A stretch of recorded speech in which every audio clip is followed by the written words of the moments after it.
Chapter 1451. Shangguan Yi's halo of bad luck was not to be trifled with. At the very least, no one in the Vermilion Bird sect dared to deny her halo of bad luck. She was like a bug in the system. Wherever she went, she would be wherever she went. Also, why she was so unlucky was a mystery. And Lin finally came to a realization. He had always been invincible, so why was he suddenly defeated by a heavenly god countless times? Could it be that it had something to do with Sister Shangguan Yi? He looked at Shangguan Yi, who was sobbing uncontrollably like a helpless little girl, and he tossed these speculations to the back of his mind. This was most likely just a coincidence. At the very least, he shouldn't blame Sister Shangguan Yi for this. He should be blaming himself for being too weak. And Lin patted Shangguan Yi's shoulder with a smile. You can actually bring more than just bad luck to others. Good luck and misfortune are intertwined. Shangguan Yi's body shuddered slightly, and she looked up at Lin with a blank expression on her face.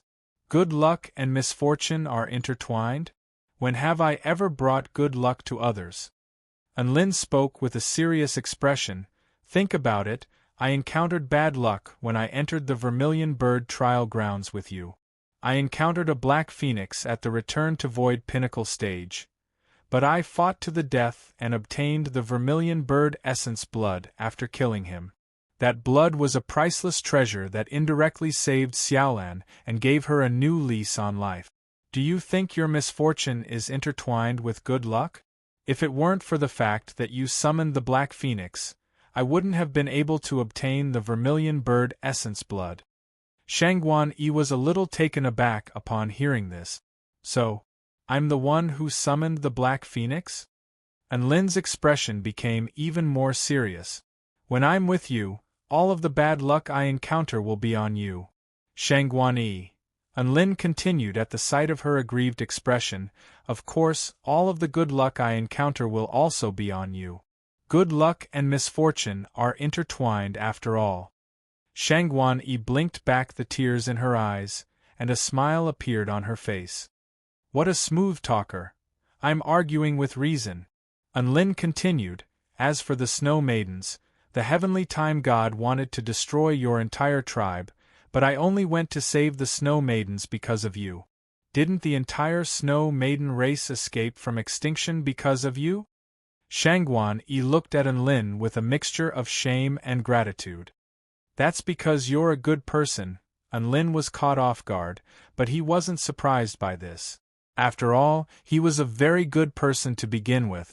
It's just that I'm a little confused. Normally, the representatives of the Heavenly Tao are thinking about destroying the human race, so why did they start with the Snow Maidens this time?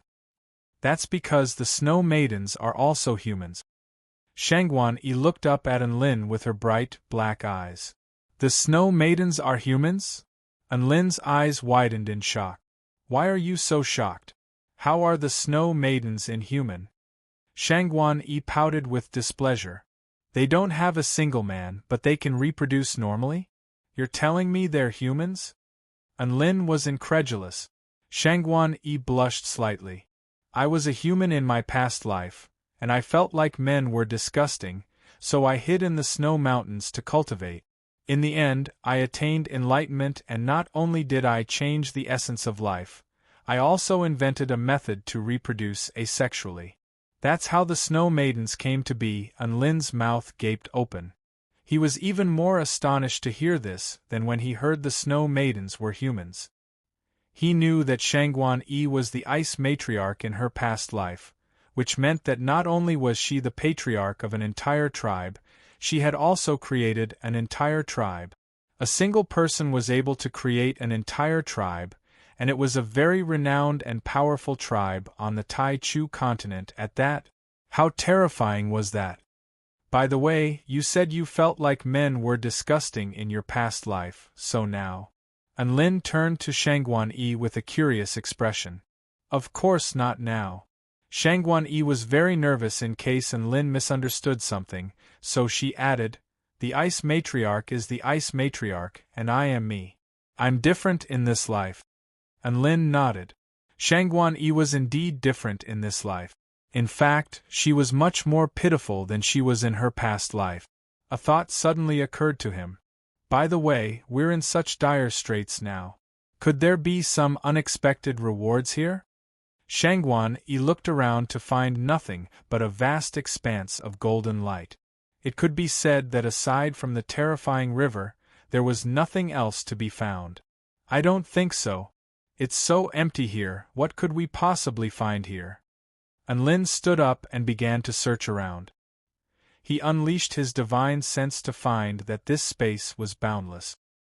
He drew his evil-slaying sword and slashed it toward the soft ground, only to find that the evil-slaying sword, which was a divine tool, was unable to leave even the slightest mark on the ground.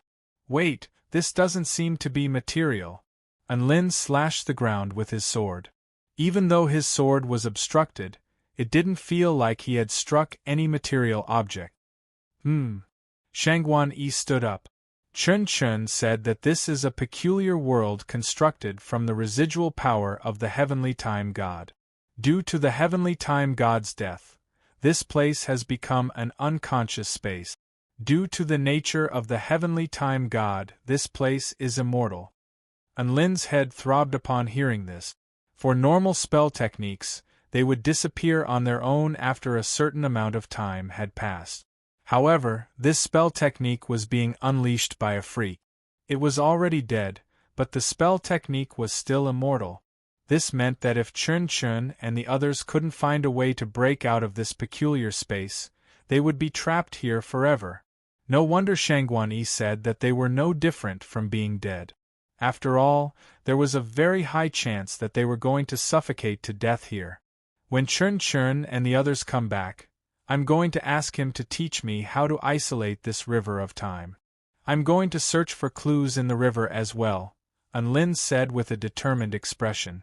Me too. There's strength in numbers. Shangguan Yi nodded. The two of them looked on from the shore.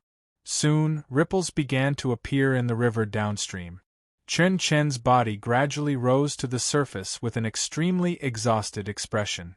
A smile appeared on his face at the sight of Anlin's awakening. Anlin, you're awake. How are your injuries? Anlin smiled. It's all thanks to the great Empress Immortal Pill, as well as the time I've spent recuperating, that I've mostly recovered from my injuries. What's the situation now? Chen Chen made his way over to Anlin with a disconsolate expression. It's not looking very good. This river is imbued with the worst evil in this world, and the images that appear in the water can be used to descend into the world within the images and be tortured. Seeing as it can lead to a specific world or space, then there should be a clue leading to the Tai Chu continent within the images, but I haven't been able to find it. Give me the method to enter the river. I'll look for it as well, Anlin said. Chen Chen nodded, and a white light erupted from his fingertip as he pressed a finger onto Anlin's forehead. Don't refuse, I'll inject the void body mantra into your body. A short while later, when Anlin opened his eyes again, his body had already become a little illusory and indistinct. So that's how it is. I can use this method to eliminate my presence to the greatest extent, thereby making the power of time ignore my existence. Anlin's eyes lit up, and he made his way over to the river and looked at the hellish scene before him before carefully stepping into the river. Chapter 1452. A burst of suction force suddenly erupted from the image on the river of time as it sensed Anlin's approach.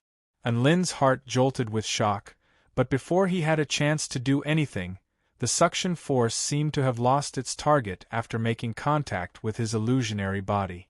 Impressive! He couldn't help but praise. Chen Chen's power could only be described as unfathomably powerful. He could even use a spell technique that could isolate the heavenly time god's power. Not only that, but he could also mass-produce this spell technique and teach it to others. He had just said that only those with exceptional aptitudes and cultivation bases at the Return to Void stage or above could learn this spell technique, which was quite a high requirement. However, this was definitely an extremely important step for the human race in the fight against the representatives of the heavenly gods. The heaven-crushing sect really did live up to its reputation. Just as Enlin was sighing with emotion, a ding-dong suddenly sounded from his system. His heart jolted upon hearing this. The system had been quite active recently. Was it really not going to issue some kind of scam mission at a time like this? He had already been trapped here for so long, if he continued to torture people, he would really die. Enlin was a little uneasy as he opened the system and looked up. A line of text appeared on his system. Detected that host has come into contact with the essential power of time, now assigning the following special mission. Enter a certain image on the river of time and experience the power of evil and die once. Mission success. Receive stage 2 of the God cultivation method. Mission failure. Become a celestial maiden Enlin forever. Enlin. F***CKU system. Mother** Kerr. Did you hear that? Chun discovered Enlin's strange expression, and he asked in a concerned voice, Enlin, why are you crying? That's right, 2 streams of tears had already flowed down Enlin's face. Life was so difficult, but the system still had to be the straw that broke the camel's back. He slowly withdrew his foot, and his lips trembled as he spoke in a choked voice.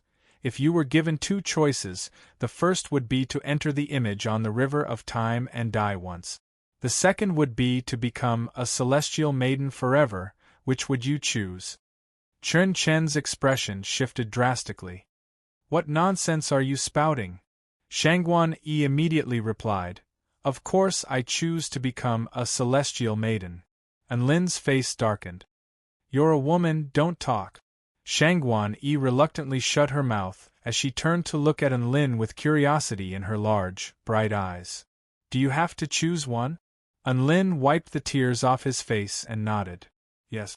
Shangguan Yi, Chun's expression changed slightly. He looked at Enlin and asked hesitantly, Fellow Taoist Enlin, why are you acting so strange? Have you been cursed? Enlin immediately nodded. Yes, I've been cursed. It's a curse called Shitong. Shitong's curse. Chun stroked his chin with a blank expression. But I don't see any traces of a curse on you. Enlin raised his head with a gloomy expression as he looked up at the boundless golden space. Perhaps it's because this curse is too powerful? There should be a way to dispel it or transfer it, but I'm not powerful enough to do that at my current level, and I don't know how long I'm going to be tortured by it. Chun didn't dwell on this topic after seeing that Enlin was in a good state. I feel like gender is just a worldly thing. Compared to going through a terrifying ordeal and coming back from the dead, I don't think becoming a celestial maiden is too much of an issue. He continued to look at Enlin with a cold expression. If you feel like you're not used to becoming a celestial maiden, you can use an immortal spell to transform yourself into a man after you become a celestial maiden. Enlin instantly flared up upon hearing this, and he grabbed onto Chun's collar with an agitated expression. Are you kidding me? My life essence is completely different now.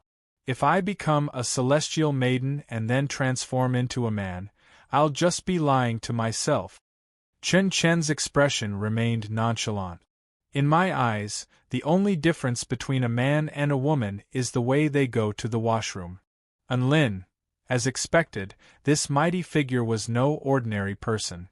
There was no way he could communicate with him. Enlin took a deep breath. Forget it, I'm not ready to become a celestial maiden yet. I'm not going to become a celestial maiden even if you beat me to death. So? Chun asked. So? Enlin looked at the surging river before him and said, I want to experience the most heinous punishment in this world. Both Chun and Shangguan Yi were struck by a sense of awe upon hearing this. Mr. Enlin, your curse sure is vicious. To think that it would force you to do something like this. A rare expression of shock appeared on Chun's face. Enlin, it's all my fault. It's all my fault that you're so unlucky. Wah!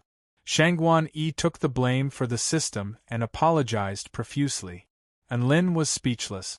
If he had known this was going to happen, he wouldn't have told her about the system's curse. Well, it was a good way to describe the system as a curse. Even though it was very tragic to be screwed over by the system, as long as he didn't die, he would still be able to reap a lot of rewards.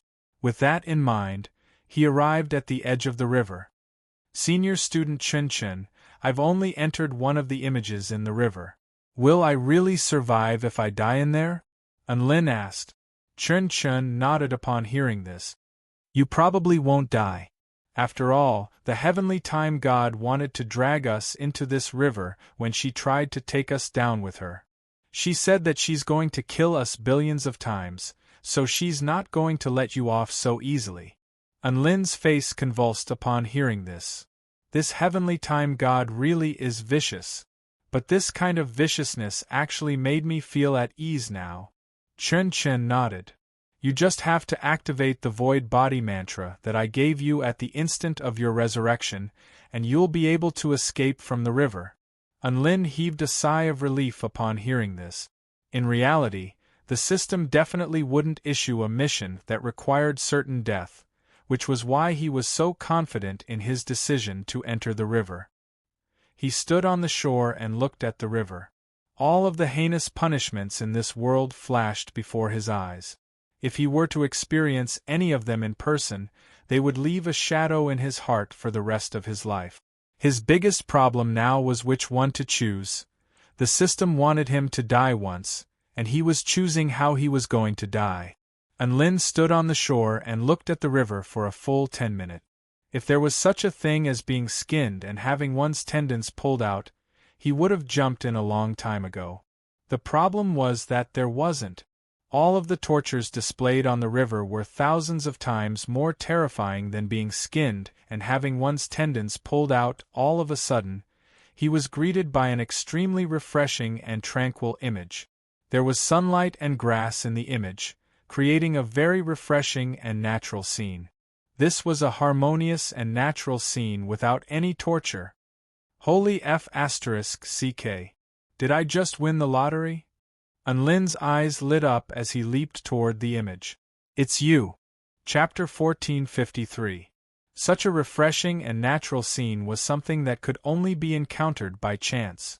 It rose from the mud but was not tainted. It was clear and pure but not demonic. Don't miss this opportunity. Wait for 1,000 years. Countless thoughts flashed through Unlin's mind as he leaped toward that scene. However, there was one thing that didn't change, and that was that he was definitely going to enter this world. The river detected Unlin's advance, and it unleashed the power of time to draw him into the scene. Unlin felt a burst of power enshrouding his entire body, and he was struck by a rush of dizziness as the entire world returned to chaos. Chen Chen jumped into the river and intercepted that section of the river of time in order to prevent it from getting too far away before waiting for Unlin to return. Is Unlin going to be all right? Shangguan Yi was a little concerned. He'll be fine. He'll be able to return after he truly dies in there, Chen Chen replied in an indifferent voice. Shangguan Yi was speechless. What the hell was that supposed to mean? However, this scene was indeed very refreshing. Perhaps Unlin would be able to die a happy death? Shangguan Yi thought to herself. The flow of time in the river was very different from here, so Unlin would most likely be able to return very soon. The two of them waited silently on the shore, within a vast expanse of darkness and chaos. His consciousness was slowly returning. Unlin opened his bleary eyes. Warm sunlight shone down upon him, making him feel very warm and comfortable. The sky was blue, the clouds were light, and the breeze was refreshing. My God, is this heaven? Unlin was ecstatic. He had arrived in a brand new world, and he was very excited. He then saw grass that was about as tall as a grown man, as well as extremely massive insects. Wait a minute. Something doesn't seem right? A sense of foreboding suddenly welled up in Unlin's heart. He tried to move his body, only to find that his body was rooted to the ground. He looked at the grass next door and saw his own green and tender body reflected in the dew. Then, he fell into a long silence. I've become a blade of grass? And Lin almost threw up a mouthful of chloroplasts upon this discovery. Holy f***ck. So the reason why this scene was so refreshing was because he could only be a blade of grass here. What was a blade of grass? Ants in the world of plants. In the ecosphere, they were the most ordinary and lowly creatures, the bottom of the food chain. Just as Lin was about to collapse, he suddenly came to a realization. However, compared to the other tortures in the river scene, being a blade of grass, living an ordinary and boring life, did not seem to be a particularly terrible thing. With this thought, Lin immediately felt relieved. That's right, that's great. He liked the way it unfolded. Most importantly, although he was a blade of grass and had no eyes, ears, mouth, or nose, he had all 5 senses. He could enjoy the beautiful natural scenery, feel the cool breeze, feel the warm sunlight, and smell the fragrance of flowers not far away. This kind of life could be considered to be comfortable. Isn't it good to be grass? Nonsense. He was obviously very happy. And Lin was even beginning to understand why Little Red was so lazy. With such a body, it was really easy to become lazy and salted fish. It was all because it was too comfortable. At this moment, a gust of wind blew over. Hoo hoo hoo, ah! And Lin instantly screamed as a tearing pain came from his waist. His old waist was bent by the gust of wind, just like a friend with weak muscles and bones who was forcefully squashed. Right now, he was even more miserable as his body was squashed into a U shape. The gust of wind lasted for a whole hour, and Lin felt that he could not straighten his old waist. He was exhausted both physically and mentally. It seemed that it was not so easy to be a blade of grass, and Lin silently sighed in his heart. At this moment, layers of dark clouds had gathered in the sky. There was nothing wrong with the wind and rain, and Lin suffered a torment. Before he could catch his breath, the sky began to rain. It was good that it rained. He could replenish his water. After being tortured by the wind for so long, was it finally going to give him some benefits? Just like this, the sky began to rain, and it was a rainstorm. And Lin happily absorbed the rainwater. At first, he felt very comfortable, but soon, he felt that something was wrong. The rain was actually a rainstorm. When the water filled his body, the rainwater continued to pour onto his body. Gurgle, gurgle, help, gurgle, gurgle, and Lin struggled to twist his body.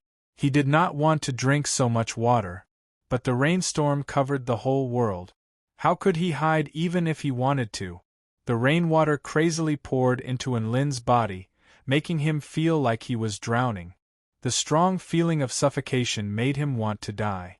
A huge amount of water supported his body, making him extremely swollen and uncomfortable. Is this the feeling of death? Am I finally going to die? Although it was very painful, Lin felt that dying like this was not a bad thing. 2 hours later, the rain stopped, and Lin's head was pressed against the ground. He was half dead, but he managed to survive. Mother****, why am I alive? And Lin did not feel very happy to have his life back. He felt that it was good to end like this and then leave this world. However, since he was fine, he would live a good life and face the sun every day. The warm sun shone on the earth. This made Lin feel that the sun always came after the storm. But soon, he found something wrong again. Damn it! Why is it so hot? He suddenly realized that it seemed to be summer now. The blazing sun scorched the earth. The rainwater on the ground evaporated, and the high temperature made the water vapor somewhat distorted. Not only did it not cool him, but it also made it more stuffy and uncomfortable the next day. This situation became even more terrifying. Because of the lack of water and the increasingly hot sun, Lin's skin felt like it was being burned by fire. It was burning and the pain was unbearable. So hot, so thirsty. I'm going to die, I'm really going to die.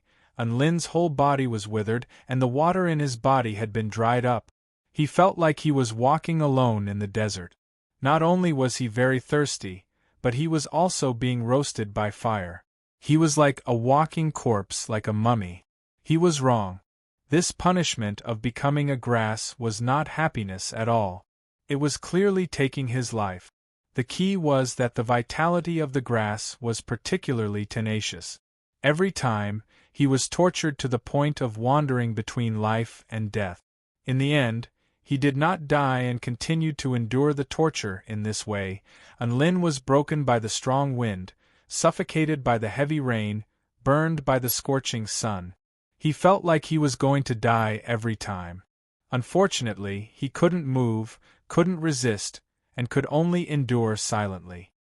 He was tortured to the point of hovering between life and death. Day after day, Unlin came to a realization. In the scene of the river, how could there be a real heaven? One should not look at things on the surface. In fact, all the scenes were purgatory.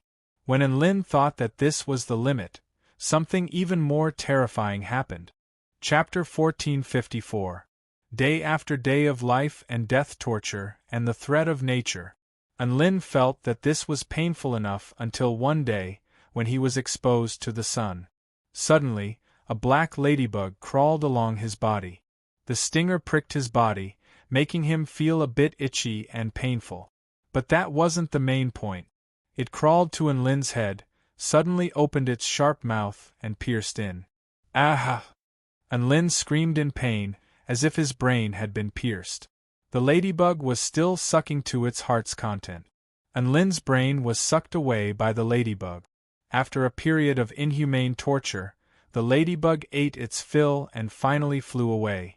Unlin's brain was already dry, and he continued to be exposed to the sun with a lifeless expression. Although he didn't die, that kind of torture wasn't something a human could endure. Before the first wave subsided, another wave arose. Unlin, who had just been visited by the ladybug, was suddenly attacked by an even more ferocious insect. A locust.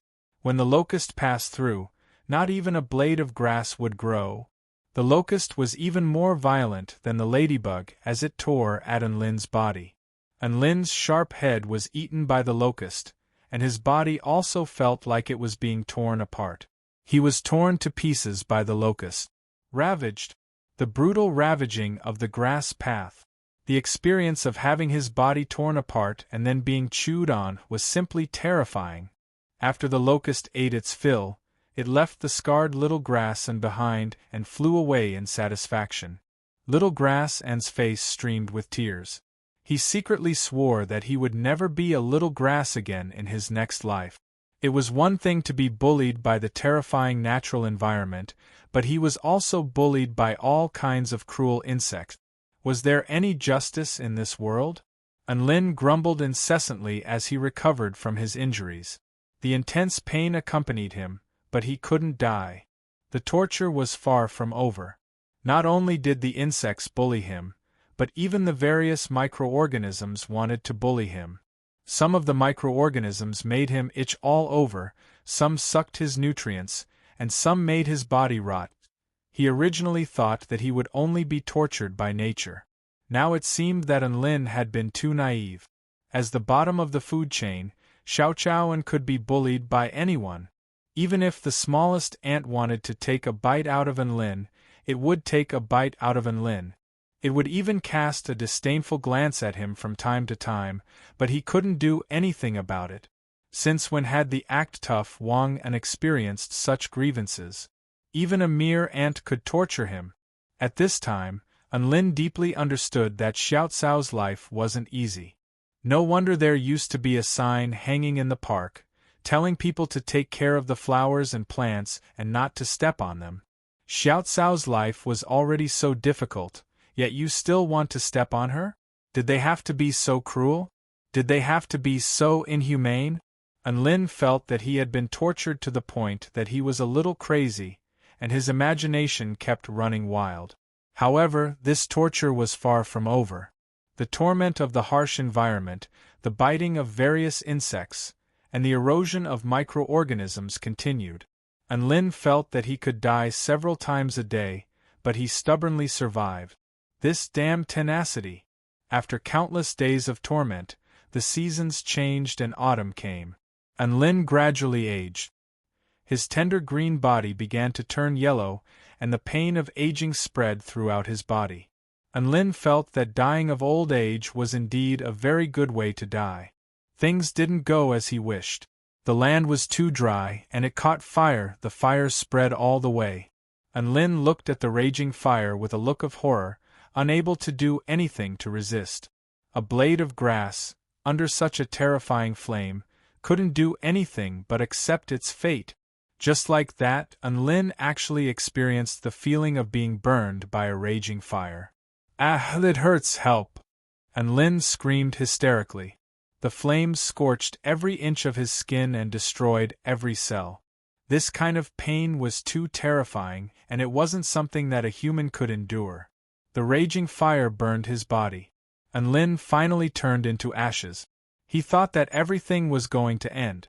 In the end, his consciousness shifted to the ground, where the grass's roots were. Unlin? Was there no end to it? Was there no end to it?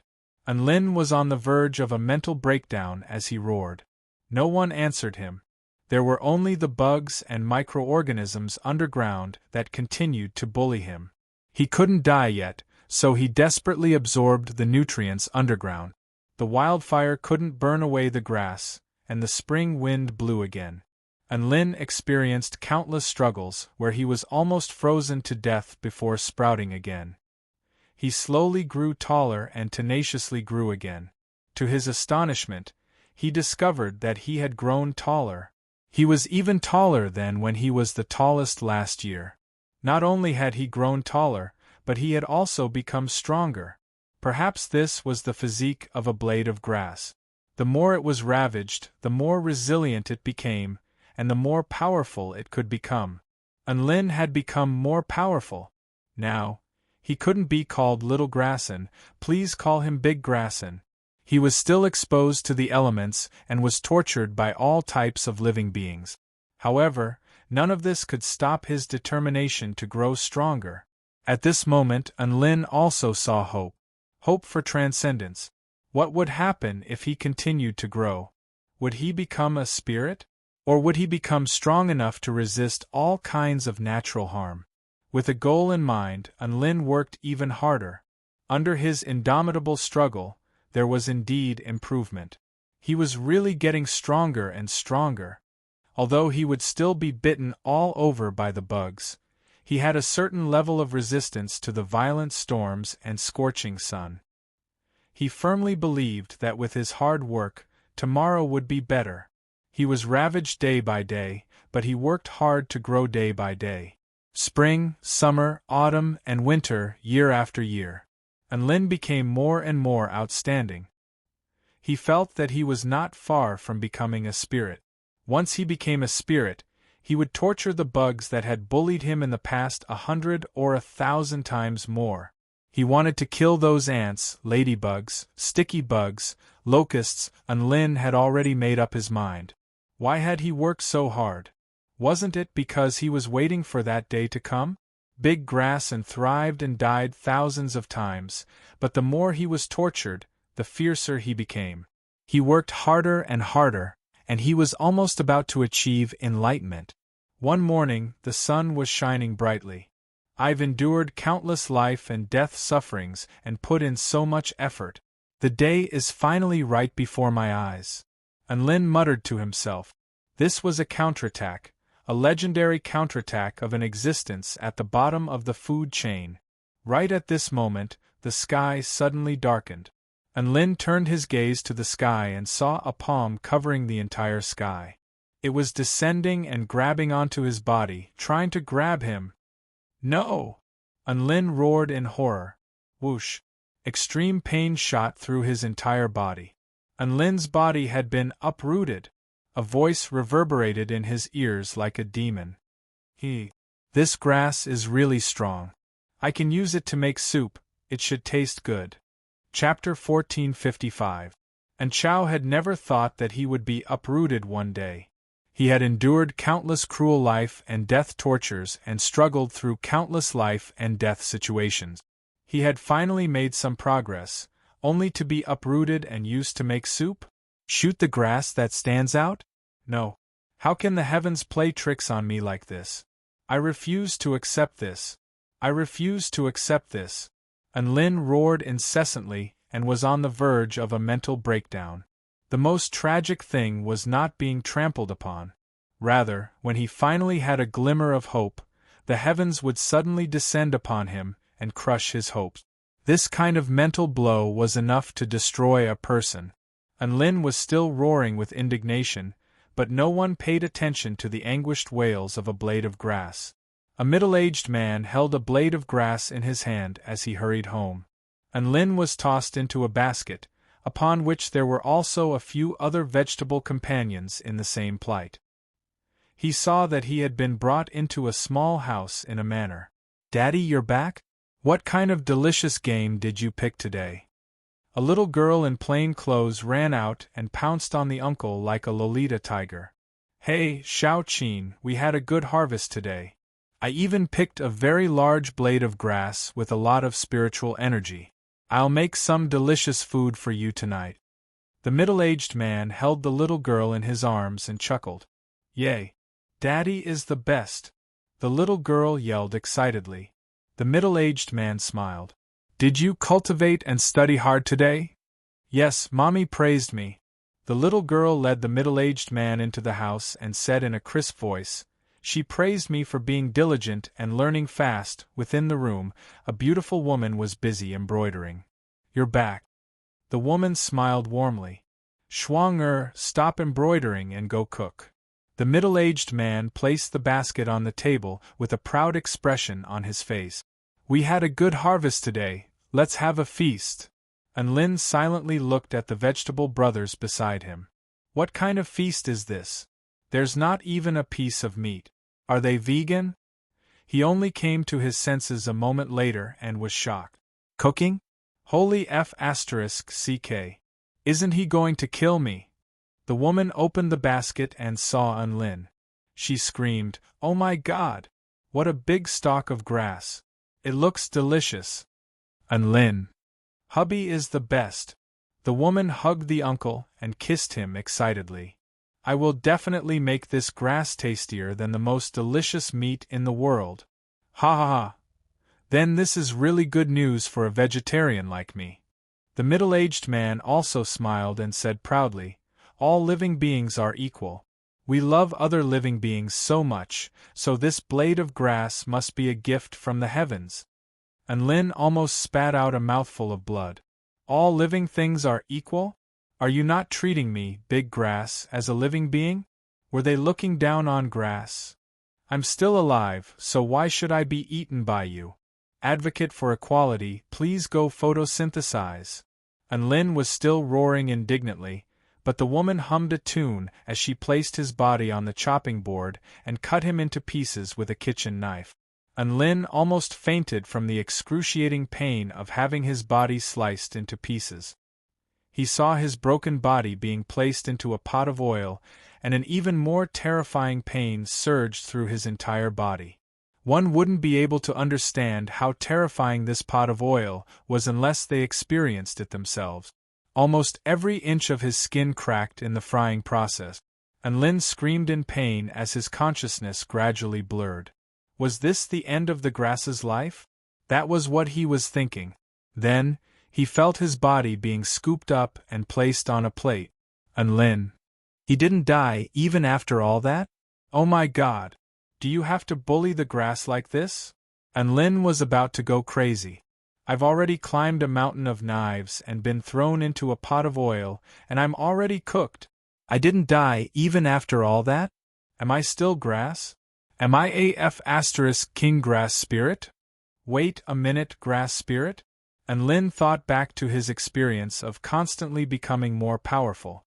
Could it be that his desperate struggle to become stronger had caused his body to become stronger, resulting in him being unable to die even if he was cooked? At the same time, he was stuck in the awkward situation of not being able to transcend. Tears instantly streamed down Unlin's face. Was this what he deserved? Thus, he was placed on the dining table. The 3 vegetarians were all rubbing their palms together and drooling at him. "Mommy, this grass smells so good." Little Cheen smacked her lips. With a gentle smile, the woman said, "Little Cheen, you did well today. You can eat this grass as a reward." "Yay. Thank you, Mommy." Little Cheen became excited. Unlin shuddered at the thought of being eaten. "No. Don't eat me. I'm still a grass. I'm still alive. Why do you want to eat me?" Unlin was in despair and begged for mercy. He really didn't dare to imagine what it would be like to be eaten in such a state. However, he also knew that his humble begging for mercy was futile. No one could hear his cries, and he was most likely going to die in despair. The little girl was just about to move her chopsticks toward Unlin, but her chopsticks faltered in midair. "Mommy!" The little girl's bright eyes widened with incredulity. "The grass on the plate is speaking." "Unlin!" Everyone at the dining table instantly fell silent.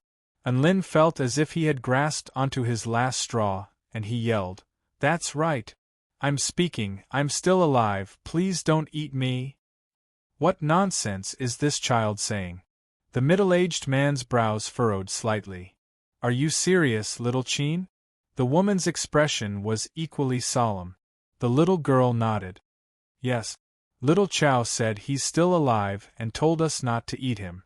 Unlin was almost moved to tears upon hearing this. Heavens! Finally, someone could hear him. He could finally not be eaten. He hurriedly thanked the little girl.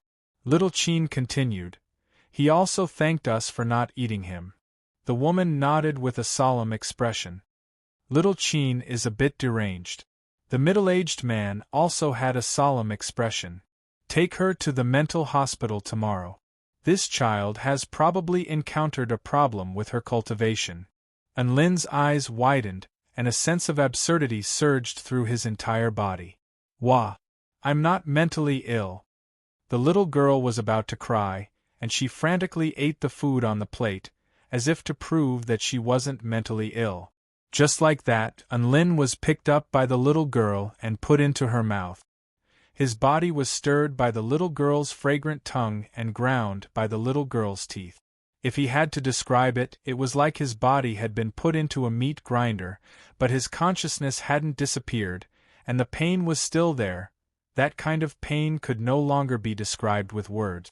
That's right, Unlin was still eaten by the little girl. The heavens seemed to like to play a joke on him. Before torturing him, they always liked to give him a little hope. The human world wasn't worth it. Chapter 1456. Unlin no longer had anything left to live for. After experiencing an inhumane torture, his body was finally chewed up by the little girl and then swallowed into her stomach. What made him alarmed was that his life as a blade of grass hadn't ended even after reaching this point. Unlin was in despair. His vitality was not just tenacious, it was simply abnormal. It did not make sense at all. The torture he was suffering now was thousands of times more terrifying than he had imagined. The heavens had given him an immortal cheat. It was not out of kindness, but because they wanted him to not die so easily and then continue to suffer inhumane torture. What a vicious idea! Unlin followed the little girl's esophagus and came to her stomach. This was the first time he had entered the body of a human, and it was such a cute little girl. It was just that he entered with the body of a dying little grass. That feeling was not wonderful at all. It was simply hellish torture. The stomach acid was melting his body. The pain of his body melting made Unlin almost go crazy. Then, Unlin came to the little girl's small intestine. The wriggling and stirring of the small intestine was as if it was whipping Unlin's corpse. The pancreatic juice secreted by the pancreas and bile secreted by the liver kept breaking down his body. The key was that during the whole process, he actually felt an extremely terrifying and real pain. Could you imagine how painful and terrifying the process of a body being ground into pieces and then melted into juice was? This kind of pain was beyond his imagination. Unlin felt that he was being tortured to the point that he was a little stupid. Even his thoughts were not coherent, and his consciousness was gradually blurring. There was only one feeling in his heart, and that was pain, unparalleled pain. Heavens, is this the 18th level of hell? Why is it so painful to be a little grass? Unlin gradually fell into darkness in his doubts about the life of the grass. It was as if he had fallen into a bottomless abyss of sin, sinking and sinking. Finally, he returned to nothingness. I clearly chose a fresh and natural scene. Why would I encounter such terrifying torture in this scene? I am clearly just a blade of grass. What has a blade of grass experienced in its life? Unlin seemed to begin to understand why such a fresh and natural scene could be comparable to the other extremely evil scenes in the River of Time. In terms of pain alone, it was even more intense than the other images. The pain he suffered was 1,000,000 times greater than what he had suffered as a human. Ironically, the pain he was enduring was actually the most common thing in the world.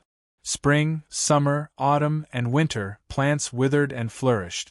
The one who brought him the most pain and ended his life was a family of 3 who were vegetarians. It was as if there was nothing wrong with it and everything was reasonable. However, it just so happened that Unlin had tasted the most painful experience. Born in the cycle of reincarnation, strength determined form. If they were powerless and lived at the bottom of society, they would be powerless even if they were tortured to death by other beings who pretended to be kind. There was no such thing as absolute kindness in this world, only absolute power. The weak didn't even have the right to choose how they died, let alone being kind. Unlin had gained a different understanding from the life of the lowliest grass. His consciousness began to return. There was the sound of water flowing beside his ears. A force suddenly appeared and fiercely pulled at his body. That force contained an irresistible force, as if it wanted him to fall into another cycle of reincarnation.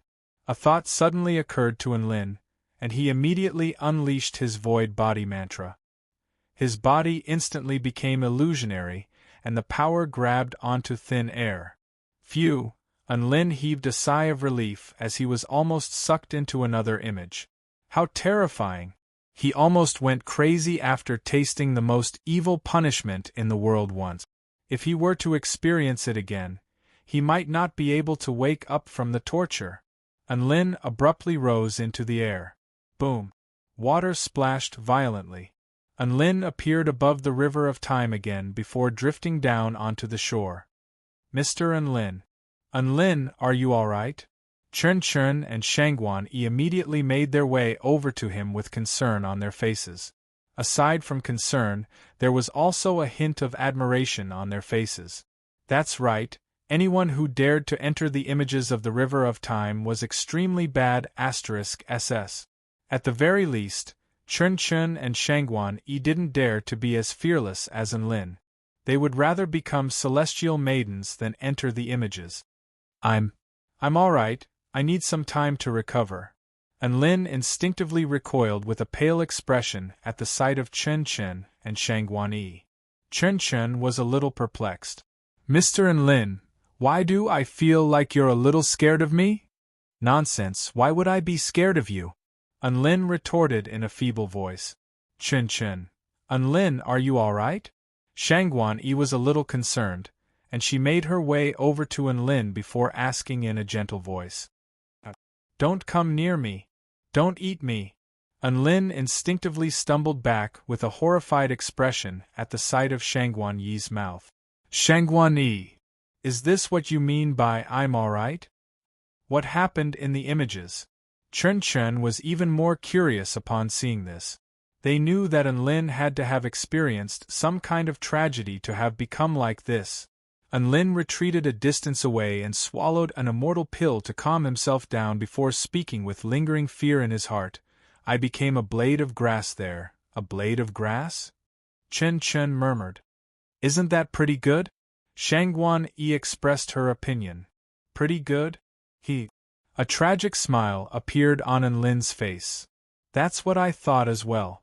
Thus, Unlin recounted how he regained the senses of a human, how his body was ravaged by gale-force winds, how he was sucked dry by the sun, how he was drowned, how he was bitten by insects, how his body was torn apart by germs, how he was set ablaze, how he was sliced into pieces, how he was cooked in oil, how he was eaten, and how he even entered his digestive system. Chen Chen's expressionless face was once again filled with shock. Shangguan Yi was completely dumbstruck, and chills ran down her spine. Is this something a blade of grass should experience? Chen Chen was unable to maintain his composure any longer.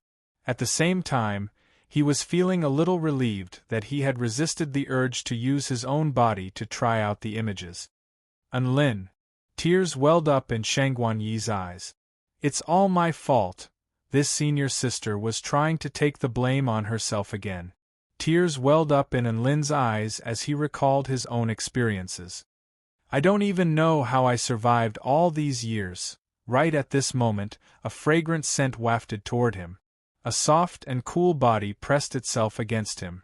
It was Shangguan Yi's embrace. It's all right, Unlin, it's all in the past now. Shangguan Yi hugged the trembling Unlin like a mother doting on her child as she consoled him. Unlin gradually found a sense of security in Shangguan Yi's arms. Xiao Chao still hadn't fully recovered from the shock and exhaustion, and he was finally beginning to feel sleepy. I'm going to sleep. All right, go to sleep. Shangguan Yi spoke in a gentle voice. Thus, Unlin fell into a deep sleep in Shangguan Yi's arms. Chapter 1457. Just as Unlin fell asleep, a ding-dong chimed from the system. Congratulations, host, for completing the special mission. Now bestowing upon you the second stage of the Een God cultivation method and true intent. All of a sudden, boundless information imbued with true intent flowed into Unlin's body in a frenzy. The air around him began to churn. Shangguan Yi's expression suddenly shifted as she held Unlin in her arms. What's going on? Why do I feel like Unlin is becoming more powerful? Chen Chen's face convulsed slightly. You can become more powerful by sleeping? This strange phenomenon continued, and Unlin fell asleep in Shangguan Yi's soft arms, as if he was completely oblivious to what was happening. Shangguan Yi and Chen Chen both stared at the more powerful Unlin with astonishment etched on their faces. The process didn't last very long before everything returned to normal. Shangguan Yi sat with her legs crossed and rested Unlin's head on her lap with a warm smile on her face as she stroked Unlin's hair in an affectionate manner. Unlin is usually a troublemaker, but who would have thought that he would be so calm and obedient when he sleeps? He didn't even wake up from the violent changes just then. Cold. Unlin murmured as he flipped over and wrapped his arms around Shangguan Yi's slender waist. He even rubbed his head against Shangguan Yi's body, as if he was feeling a little cold. Shangguan Yi, she unleashed a flame technique with a resigned expression to warm up Unlin's body. Snow maidens had cold Een attributes to begin with, so the ice matriarch had no choice but to unleash her weakest flame technique to warm up Unlin's body. Chen Chen nodded upon seeing this. Unlin is probably too exhausted. The punishment he suffered in the image is simply too terrifying. It's a good thing for him to have a good night's sleep. He stood up and walked toward the river again as he spoke. It's time for me to set off as well. You can stay here and look after Unlin for now. Shangguan Yi nodded in response. She had been the one to look after Unlin in the past, and now that she had experience in this, it wouldn't be a problem for her to look after him for a while longer. Chen Chen jumped into the river again to search for clues. Within a boundless golden space, peace and quiet returned. The flames flickered. Unlin's slumber was exceptionally peaceful. During this period there were continuous splashes. The water splashed violently, and the exhausted celestial emperor flew out of the river. He was astonished to see Unlin sleeping with his head on Shangguan Yi's lap. Shangguan Yi hurriedly explained the situation, to which the celestial Dharch was enlightened before becoming even more astonished. He even praised Unlin as a rare warrior of the Kingdom of the Nine States. The celestial Dharch rested for a while before continuing to dive down to search for clues. Water splashed violently, and Meng Ji flew out of the river with a slightly pale expression. She was astonished to see Enlin sleeping with his head on Shangguan Yi's legs. Shangguan Yi hurriedly explained everything to Meng Ji. Meng Ji was enlightened upon hearing this, and she was even more astonished upon hearing this. She couldn't help but marvel at Enlin's bravery. Even among the entire Snow Maiden race, no one could match up to him. Meng Ji rested for a while before continuing to dive deeper in search of clues. Not long later, another wave of water splashed, and the elegant and graceful Empress returned from the river, stepping on the mysterious ice. She was astonished to see Enlin sleeping with his head on Shangguan Yi's legs. Shangguan Yi hurriedly explained everything to the Great Empress. The Great Empress was enlightened upon hearing this, and she was even more astonished upon seeing Enlin's bravery. However, the Great Empress was still quite confused. Why was Enlin sleeping with Shangguan Yi in her arms? A light blush appeared on Shangguan Yi's face. He's more comfortable this way, and I can use my fire control technique to keep him warm. The Great Empress didn't know what to say upon seeing this. She meditated on the spot to recover her energy, and after a period of rest, she dove down again. Shangguan Yi looked at the sleeping Enlin, and she caressed Enlin's cheek with a gentle smile on her face. Time flew by.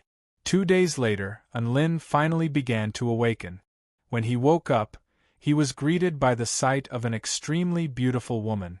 She was looking down at him with a pair of clear and gentle eyes that were filled with concern. "You're awake? How do you feel?" Much better." It had been a long time since Enlin had had such a good night's sleep. Thinking back to his life as a blade of grass, he felt extremely blessed. He stood up and stretched his body, upon which he suddenly detected a lingering fragrance on his body that was similar to Shangguan Yi's. An apologetic expression appeared on Enlin's face. "I'm sorry for making you take care of me while I was asleep."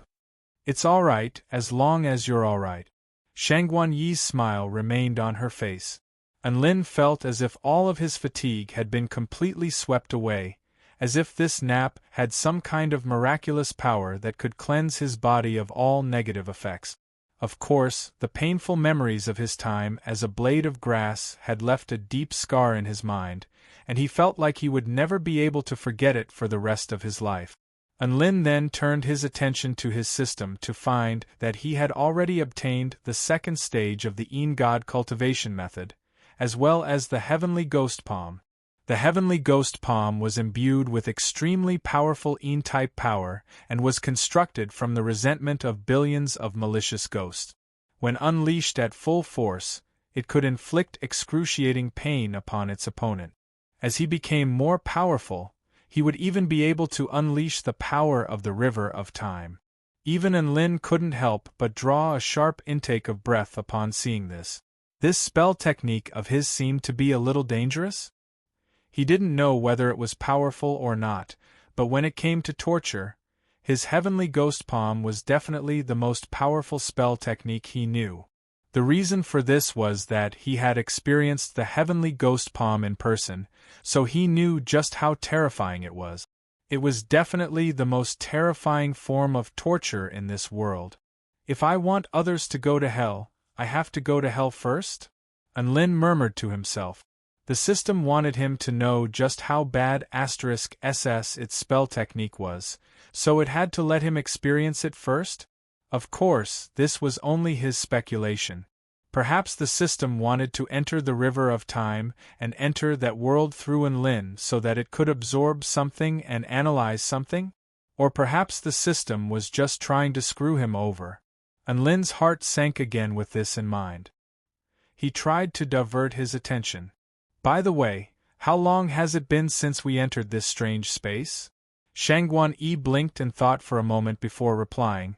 "You were unconscious for 3 days after entering this space, then 18 days after entering the image of the River of Time, and you slept for another 2 days after coming out. Hence, it's been 23 days since we entered this space." "I've only been in the image of the River of Time for 18 days? Enlin was astonished. "I thought you were tortured for 18 years. Furthermore, this experience was extremely realistic. It was as if he had gone to a real world and been tortured for 18 years. Days feel like years? Shangguan-Yi hesitated momentarily. Tears welled up in Enlin's eyes. No. It's 18 years with 4 seasons. Shangguan-Yi's heart was suddenly aching for Enlin again. She really wanted to hug Enlin again. So 1 day here is equivalent to 1 year in that world? Does time flow differently? Shangguan-Yi thought about this for a moment and decided that it wasn't too far-fetched. After all, the power of time was the most abundant in this space, so it wouldn't be strange for anything to happen here. A thought suddenly occurred to Shangguan-Yi. The power of time here is so abundant, would there be any changes when we cultivate here? Chapter 1458. You want me to cultivate in this strange space? Enlin blinked in confusion. He immediately got to work. Shangguan-Yi immediately sat down with her legs crossed and activated her ice matriarch mantra. A blue power of frost converged toward her like a vortex. Energy surged through the air for over 50 kilometers, and even the ground seemed to have sensed it as it glowed with a faint light and flashed at an extremely slow speed. Enlin could sense some kind of resonance from the light. Shangguan-Yi opened her eyes a moment later with excitement in her eyes.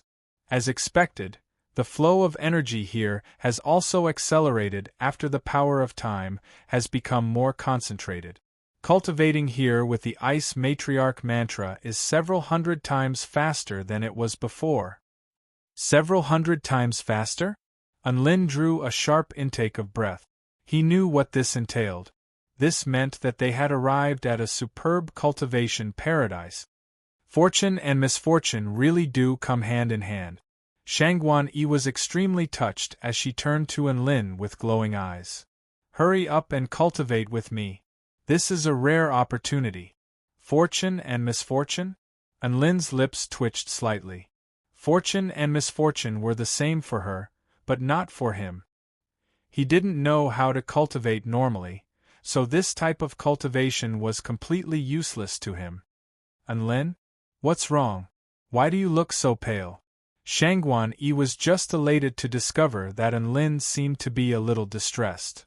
Aren't you going to cultivate with me? She asked. Enlin's lips twitched. No, my cultivation is different from yours. I can't explain why it's different, but I'm afraid I won't be able to cultivate here. Really?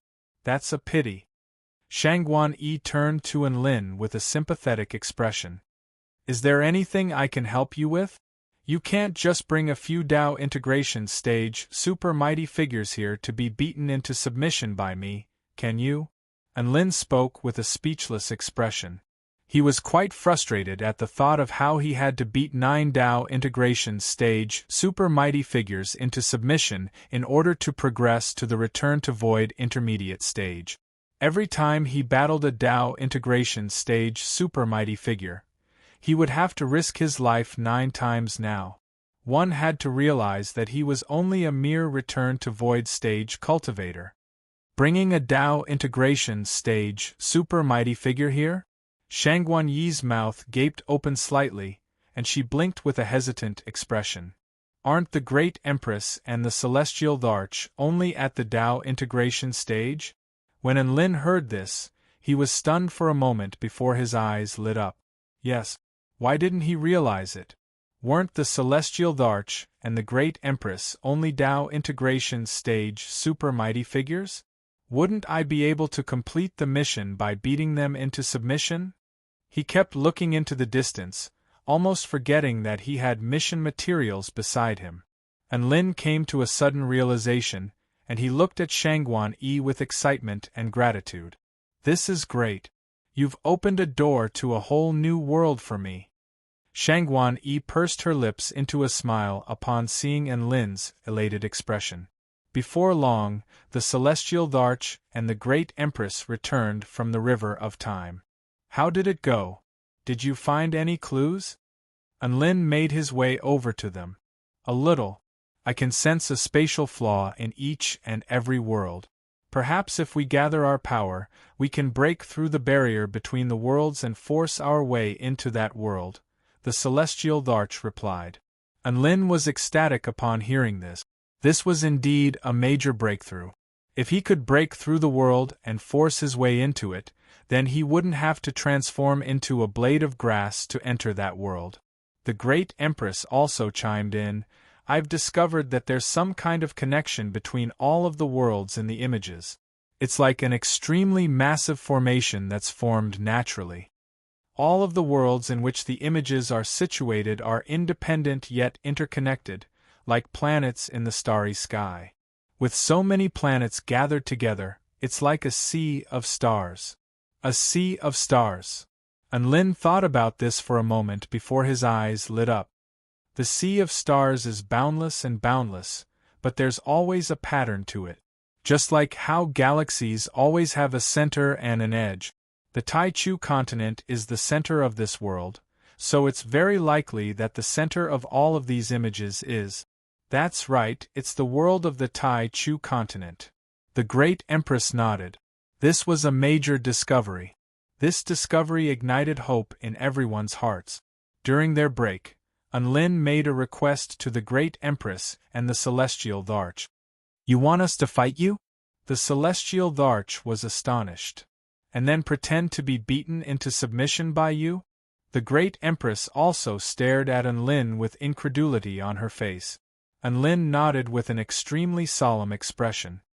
That's right. This is also a part of my cultivation, so I'll be counting on you. As a result, the sound of spells rumbled in this special space. Unlin is so powerful. I concede. The great Empress was blasted flying, and her imperial robe was disheveled, revealing her snowy white shoulders as she conceded with a triumphant expression. War God Unlin is too powerful. I concede. The celestial Dharch was also blasted flying by Unlin's spell technique, and he tumbled to the ground in an extremely disheveled manner. Unlin slowly withdrew his fist, as if he were an invincible war god. He turned toward his system to find that there was no response from it. What's going on? The system clearly said that I would only have to beat a Tao integration stage living being into submission to complete the mission. Unlin was confused. Could it be that beating a Tao integration stage living being like this doesn't really count as beating a true opponent into submission? Could it be that the celestial Dharch and the great Empress didn't truly concede? Unlin had discovered the crux of the matter, and he spoke to the disheveled celestial Dharch and the great Empress. How about this? You two unleash your full power, and I'm going to beat you into submission. Boom, boom, boom. Energy surged violently, and spell techniques erupted once again. Soon, Unlin had been beaten into submission by the celestial Dharch and the great Empress. Unlin lay on the ground, and he began to doubt his own life. No. It's not that I'm too weak, it's that they're too powerful. The great Empress was one of the most powerful Tao integration stage super mighty figures, and the celestial Dharch was at the pinnacle of the Tao integration stage. That must be it. Unlin continued to console himself. In reality, if he used the power of the heavenly gods, then there really was a chance that he could beat the celestial Dharch and the great Empress into submission. However, this wasn't a battle of life and death. He couldn't just toss a King nuclear bomb at them, could he? Thus, Unlin was destined to achieve nothing in this place. The celestial Dharch and the great Empress also discovered that cultivating in this space allowed them to progress at an astonishing rate, and they immediately began to cultivate with elation. Time passed by one day after another. When everyone was in good condition, they would enter the river to search for clues, and when they were in bad condition, they would meditate and cultivate on the banks of the river. Unlin had nothing to do, so he decided to follow the celestial Dharch and the others into the river to search for clues. However, just as he activated his void body mantra and stepped into the river, the system, which had only been active for a short while, suddenly lit up again. Unlin's body shuddered and he almost cursed out loud. He was still traumatized by the fact that he had become a blade of grass, and he still wanted to F***king do it? He thought about it for a moment before cursing, F***CKU system. Chapter 1459. And Lin cursed for a while. In the end, he still had to open the system interface with tears in his eyes. Detected that host has come into contact with the essential power of time. Now assigning the following special mission. The power of the heavenly gods has been returned to the heavenly Tao, but there is still a chance to intercept the residual power of time left in the river after the power of time was shattered. Absorb enough power of time, and you will have a chance to learn a time-type technique. Mission success. Learn a time-type technique at the heavenly Tao level. Mission failure. If you fail, so be it. I won't do anything to you. Note: the residual power of time can be detected using the divine inspection technique and absorbed using the divine plunder technique. The residual power of time will completely disappear after 30 days. And Lin was almost moved to tears upon seeing this special mission. If you fail, so be it. I won't do anything to you. These words were like the warm sun of spring, warming up in Lin's wounded heart. These words were a model for the system world. Since when did my system become so nice? And Lin was extremely flattered.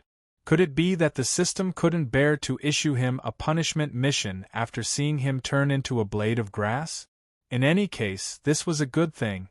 He was elated, but he was also a little perplexed. Aside from the system's sudden kindness, even its tone seemed to have become more humane. What was going on? Could it be that the system was in a good mood? System, are you there?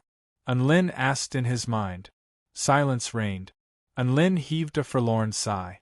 He had thought that the system had come back to life. If the system had come back to life, he would be able to ask some questions that he had been hiding in his heart for a long time. For example, did he accidentally dig up the system's ancestral grave? If not, why did the system have to screw him over? It would be even better if he could trick the system into coming out and give it a good beating. And Lin was indulging in his own fantasies, and a joyful smile appeared on his face. He had even forgotten about his plan to enter the river to absorb the power of time. The system flashed violently in his mind a few times before he came to his senses. He activated the void body mantra again before stepping into the river of time. After entering the river of time, he could clearly see the various worlds within the images. It was as if the 2D images had been transformed into a realistic 3D world. Not only that, but he could also sense the unique attributes of each world. No wonder Chen Chen and the celestial Larch both entered the river to search for clues. There are more things to see in the river, Lin mused. He immediately activated his divine inspection technique as he spoke. Lin's eyes turned white, and the world in his eyes changed. Not only did the image become clearer, but he could also sense a very special energy flowing endlessly. It had existed for all eternity, and was indestructible. It encompassed the entire universe and was everywhere. This energy followed the direction of the river and flowed according to a specific trajectory. He couldn't see the beginning, nor could he see the end. He couldn't make it stop or change its direction. Its very existence is the truth. And Lin came to a realization. He must have sensed time from another angle. One scene after another flowed past him. He knew that behind each scene, there was a world. In other words, it was not as simple as an image. It was very likely to be an entrance to the real world, but the way it was displayed was a little special. There's a golden speck of light up ahead. And Lin focused his gaze. He could sense that the golden speck of light was converging with some kind of special power. Golden veined patterns appeared on his forehead, forming an ancient eye. Divine plunder technique. A peculiar golden ripple proliferated forth. The golden speck of light seemed to be drawn by some kind of power, and it shuddered slightly before voluntarily drifting toward Lin's body before fusing into his body. Gasp! That feels good. Unlin felt his entire body soften as a type of power filled his entire body. He immediately felt rejuvenated, as if he had become several years younger. Is this the power of time? What a wonderful feeling! I feel like my entire body has been revitalized after eating a speck of light. Unlin's eyes lit up even more. Even if I don't awaken any spell techniques, I'll still be able to absorb a few more of these specks of light. Thus, he began to capture more specks of light in the river. Using the divine plunder technique in this special space allowed him to recover extremely quickly. Not only did his cultivation speed increase by several hundred times, even his spell technique cooldowns were shortened by several hundred times. Unlin was able to absorb several hundred specks of light in a single day. A day later, everyone flew out of the river with exhausted expressions. Unlin was the only one who flew out of the river in high spirits and high spirit. A bewildered expression appeared on the celestial Thearcha's face. Unlin, are you all right? What happened? Shangguan Yi was also quite concerned. You don't look too good, the great empress chimed in. They were all in the river, so why was Unlin the only one who was feeling so good? This wasn't cultivation at all. Haha, don't worry, I'm fine. It's all because I can absorb some kind of power from the river when I'm searching for clues, Unlin explained with a buoyant smile. You can absorb the power of the river of time? Chen Chen's eyes lit up. Everyone else was also in disbelief. However, they weren't going to pry any further. After all, Unlin had a lot of secrets. Not taking into account everything else, he had a lot of secrets as well. However, no one was going to pry into his secret. What needed to be said would be said when the time was right. After resting for a while, everyone continued to search for clues in the river. Unlin also followed along. He didn't actually need to rest at all. All he wanted to do was to see if everyone else had discovered any clues. Time passed by one day after another. Everyone discovered more and more clues. I've discovered that the energy density of the river is increasing, the celestial Tharch said. I've discovered that the changes in the images are related to the distribution of the 4 seasons, the great empress said. Unlin, burp. Another day passed by. I've discovered that the connection between the river of time is becoming more intense. Combined with the increase in energy density, I have reason to believe that we're getting closer and closer to the center of the world, Meng Ji analyzed. I've discovered a pattern in which the entrance to the world in the images is changing, Chen Chen said. Unlin, burp. Another day passed by. The frequency of humans appearing in the world in the river images is increasing, Shangguan Yi analyzed. Not only that, but the level of the cultivation civilization seems to be improving as well, the great empress said. As expected, there is a pattern in the world of the river images. We'll most likely only have one chance, so we have to keep a close eye on it. If we miss this opportunity, we don't know when we'll get another one. The celestial Tharch was also getting a little nervous. Unlin, burp, everyone was feeling like time was running out. Meanwhile, Unlin was engulfing the power of time day after day. On the 20th day of engulfing the power of time, the system chimed again. Ding dong. Host's power of time has been fully replenished. Now synthesizing time techniques. Chapter 1460. Congratulations, host, you have completed the time stop technique. Upon using time stop, host will be able to stop the relative time within a radius of over a kilometer. Relative time. The concept of time is based on the target. After the time stop technique ends, the area that has been stopped will reconnect with the absolute time of the great Tao of heaven and earth. Note, if the target is far more powerful than the host or has attained a greater understanding of the Tao of time than the host, they will be resistant to the time stop technique. Currently, the host can only stop time for 1 second. You can only be a real man for 1 second? That's way too short. Unlin faltered momentarily before grumbling. His voice had only just fallen when extremely terrifying spell techniques and true intent began to flow into his mind.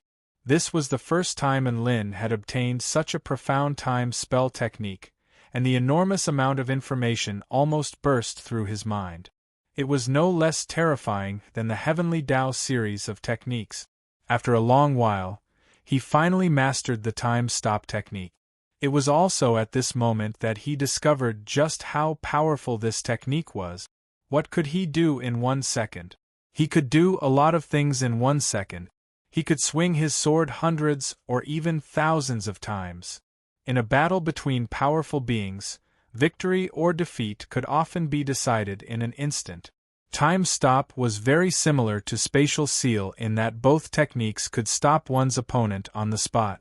However, the difference was that even though the opponent's body would be restricted, they would still be able to think and use their power to resist. Those with powerful spatial powers could even instantly break through the spatial seal. The terrifying thing about time stop was that it could stop everything aside from the host, including the enemy's thoughts. It was as if that period of time didn't even exist for the enemy, let alone find a way to resist. It was undoubtedly the case that time stop had become Lin's most powerful trump card aside from his heavenly god powers. Another 2 days passed. The 30-day time limit was up. The heavenly time god's residual power of time finally dissipated. Lin was a little disappointed. If only he had been the one to kill the heavenly time god instead of self-detonating. If he could obtain the power of the heavenly god of time, who knew how bad *SS he would become? No. It seemed like he couldn't defeat Chun no matter how bad *SS he was. Lin, bam bam bam, ripples erupted from the Golden River. Chun, the celestial Dharch, and the others returned to the shore at the appointed time. I can already use a special method to infuse my power into images and sense the auras of different worlds. If I encounter images that belong to the Tai Chu continent, I feel like I'll be able to identify them immediately. The celestial Dharch said with excitement. Hearing this, everyone was overjoyed.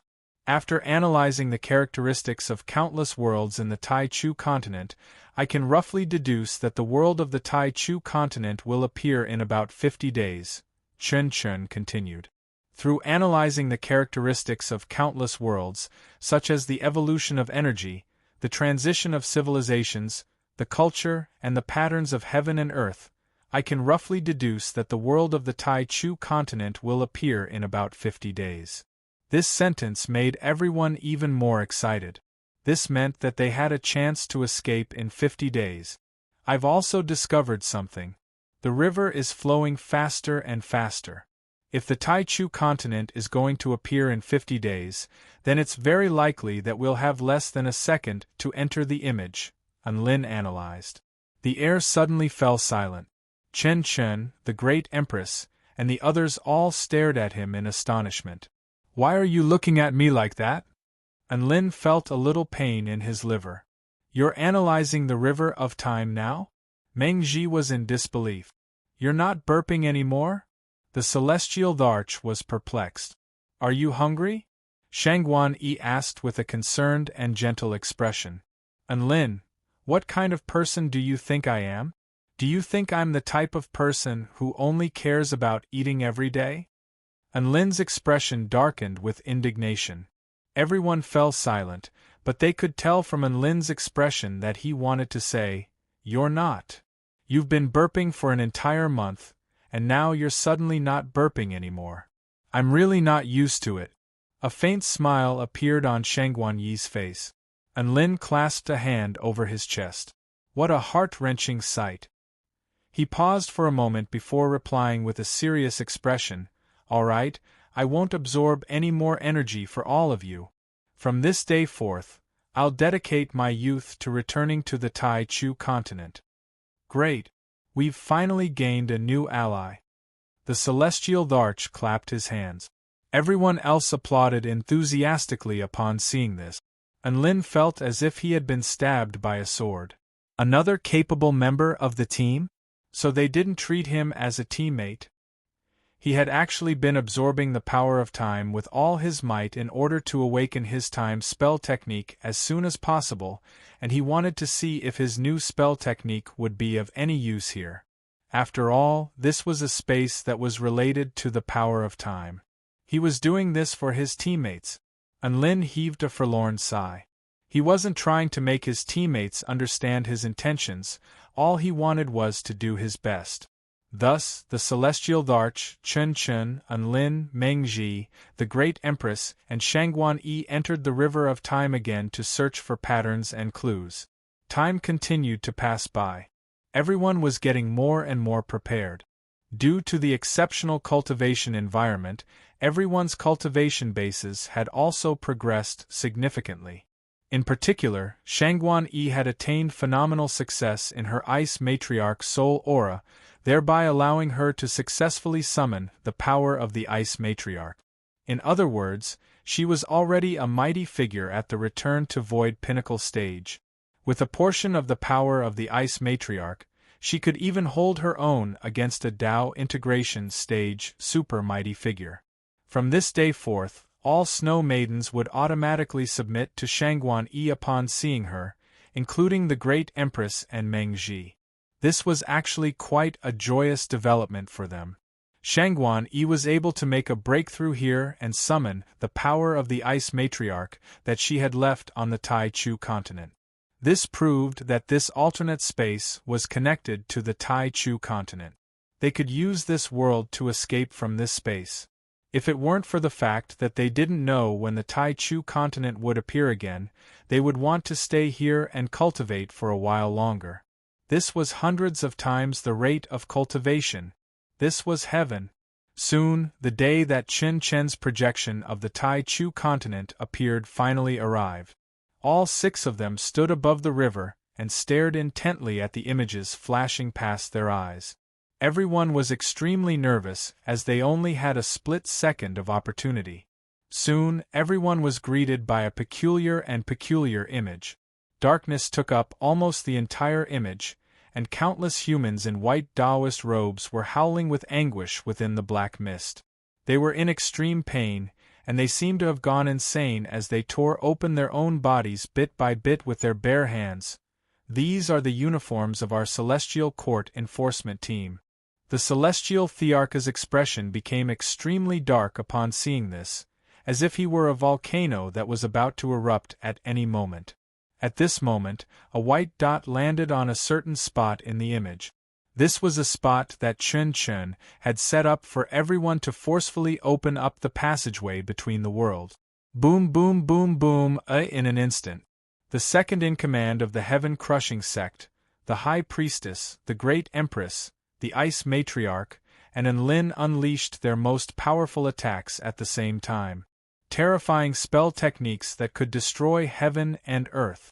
Even an entire continent would be instantly pulverized by this kind of power.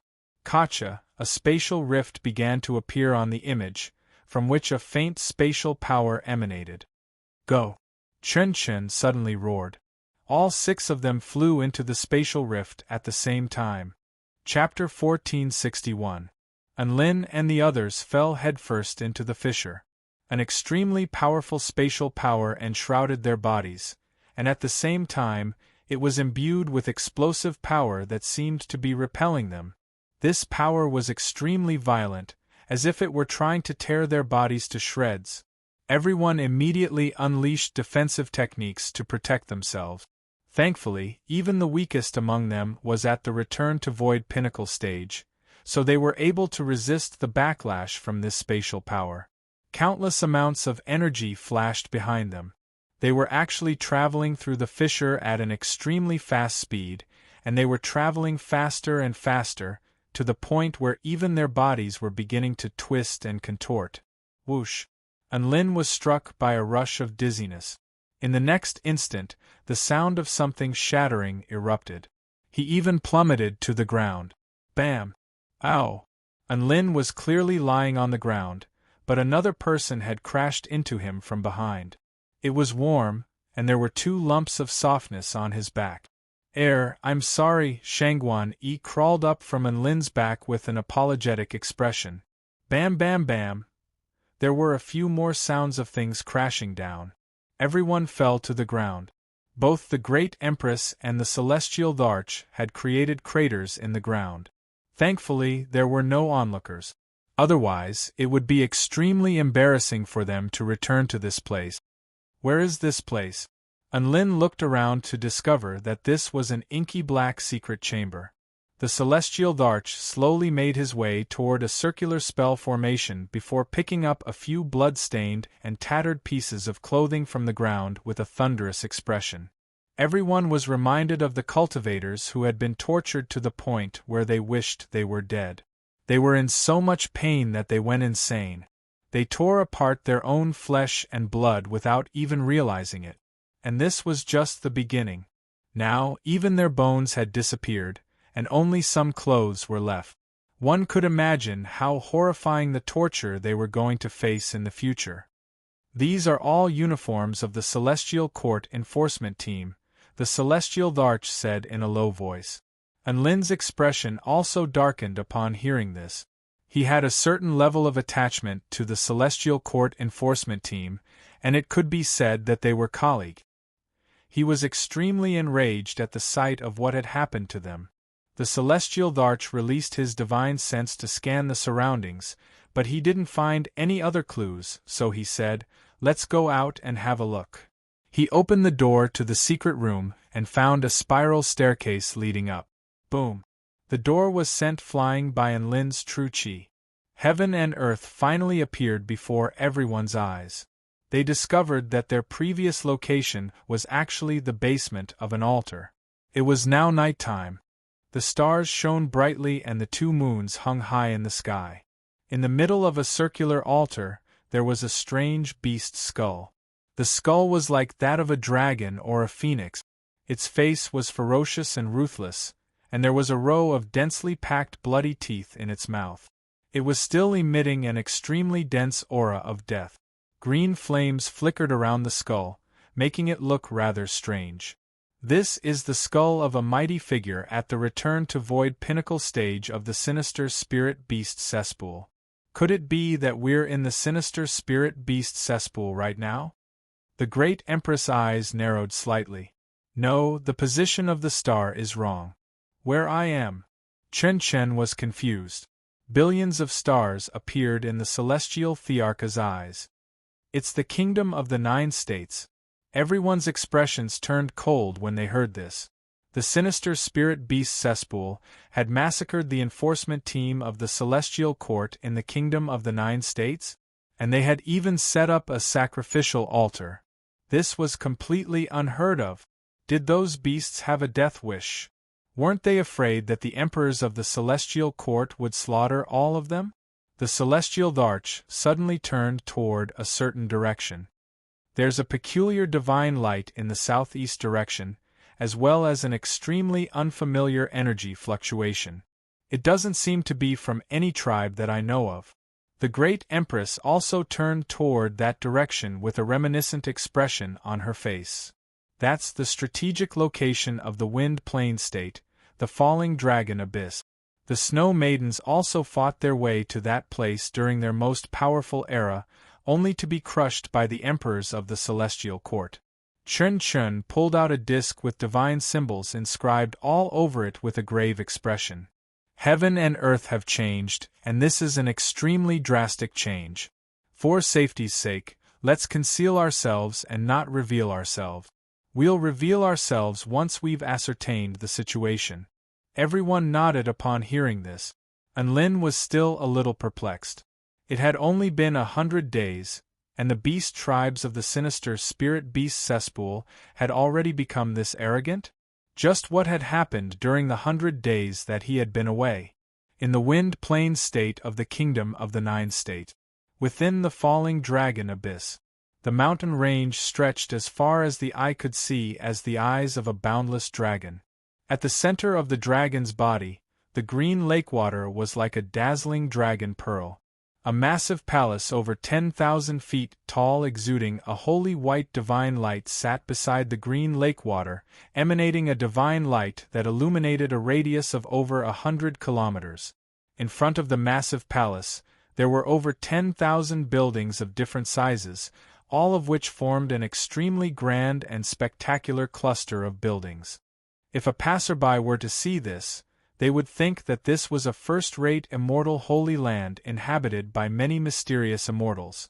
Enlil, Chun-Chun, and the others appeared not far away from the cluster of palaces and surveyed their surroundings. In contrast to the intricate and majestic palaces, there were many ferocious-looking beasts inside. There were minotaurs, horse-headed people, pig-headed people, snake-headed people, lion-headed people.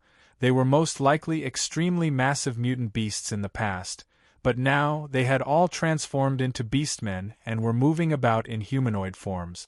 There were close to 100,000 beasts here, and they were all extremely powerful. There were thousands of spirit beasts, dozens of soul formation stage soul beasts, and even 2 immortal beasts. However, what attracted the attention of Enlil and the others were not the beastmen.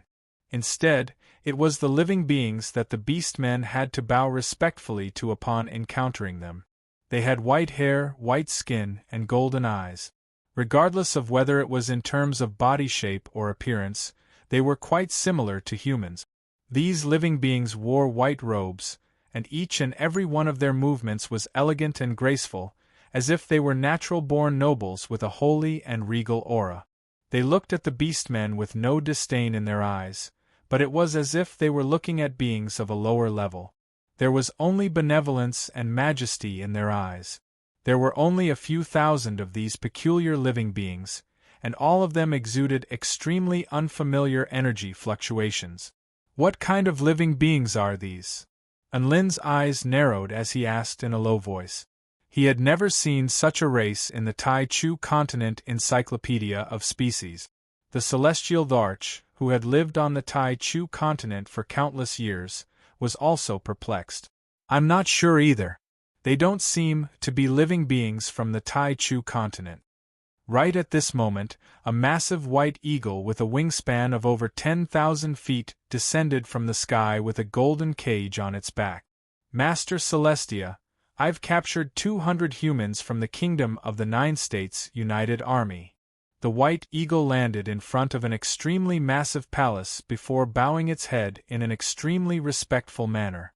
Enlil looked into the golden cage to find 200 cultivators from the Celestial Court Enforcement Department. Chapter 1462. Enlil was just about to spring into action to save the 200 members of the Celestial Court Executive Department. However, the Celestial Thearcha's hand suddenly pressed down on his shoulder. Don't interfere with this world for now, the Celestial Dharch spoke in an indifferent voice. Enlil was a little perplexed, but the Celestial Dharch had already spoken, so he could only give up. He knew that the Celestial Dharch of the Celestial Court wouldn't let them suffer. The gate of the palace slowly opened up in front of the white falcon. A living being in a white robe slowly strode out on bare feet. Behind him, there were dozens of solemn-looking creatures following behind him. A rare smile appeared on the man's face as he looked at the cultivators on the white falcon. Foolish and despicable tribe, how long can you struggle for? The cultivators in the golden cage glared at the man before them with rage. Tui! Trash! Get the F***ck out of the Tai Chu continent. If you want to kill me, then do it. I'm not a man if I say another word. The man wasn't enraged by the enraged words of the cultivators in the cage. Instead, a smile appeared on his face. You're still useful, so I won't let you die so easily. Wouldn't it be more fun to kill you in front of everyone on the battlefield against the Kingdom of the Nine States United Army? His voice was calm and indifferent, as if he were talking about something very common. The 200 cultivators in the cage were enraged beyond belief. Do you really think you can shake our morale like this? Our brethren from the Kingdom of the Nine States will avenge us sooner or later, and you'll have to come to hell to see us then, ha ha. I, Lu de Bayo, have already dragged down a few hundred heavenly human tribe cultivators with me, so I've earned quite a bit. Some cultivators spoke with a fearless expression, as if they were facing death with equanimity in the face. Unlin's heart jolted upon hearing the name Lou de Bao. He turned toward one of the cultivators on the golden cage to discover a familiar portly figure and a vicious expression. Wasn't this the King Lou de Bao he knew? But why was this Lou de Bao here? And his cultivation base had already reached the spirit-nurturing pinnacle stage? Unlin's heart jolted. When Lou de Bao graduated, he hadn't even reached the 10th stage Dao body, right? Only half a year had passed, and she was already at the spirit-nurturing pinnacle stage? Did this kid secretly cheat? He was even fiercer than Long Aoan. When the man outside the cage heard Lou de Bao's words, his expression finally sank. He flicked his finger at Lou de Bao, and a white light containing a sharp power instantly pierced through Lou de Bao's stomach, causing blood to fly everywhere. Lou de Bao let loose a muffled groan, but a disdainful smile appeared on his face. "You're a soul-piercing stage heavenly human tribe general, yet you're attacking a mortal like me whose power has been sealed? If you have the guts, break the seal and let's fight again." Unlin's expression shifted again as he observed from afar. It hadn't even been a year since Lou de Bao had become so courageous. The heavenly human tribe that Lou de Bao was referring to must be the living beings that resembled humans. As for the soul-piercing stage that Lou de Bao was referring to, it was a little similar to the soul formation stage. However, Unlin could sense that this heavenly human tribe cultivator's aura was comparable to that of a return-to-void stage mighty figure. "He's just trash. I don't think there's a need to give trash a chance to fight." The man spoke in a cold voice before making his way toward the palace. At the same time, he issued a command: cripple their cultivation bases and throw them into the ghostly insect cave.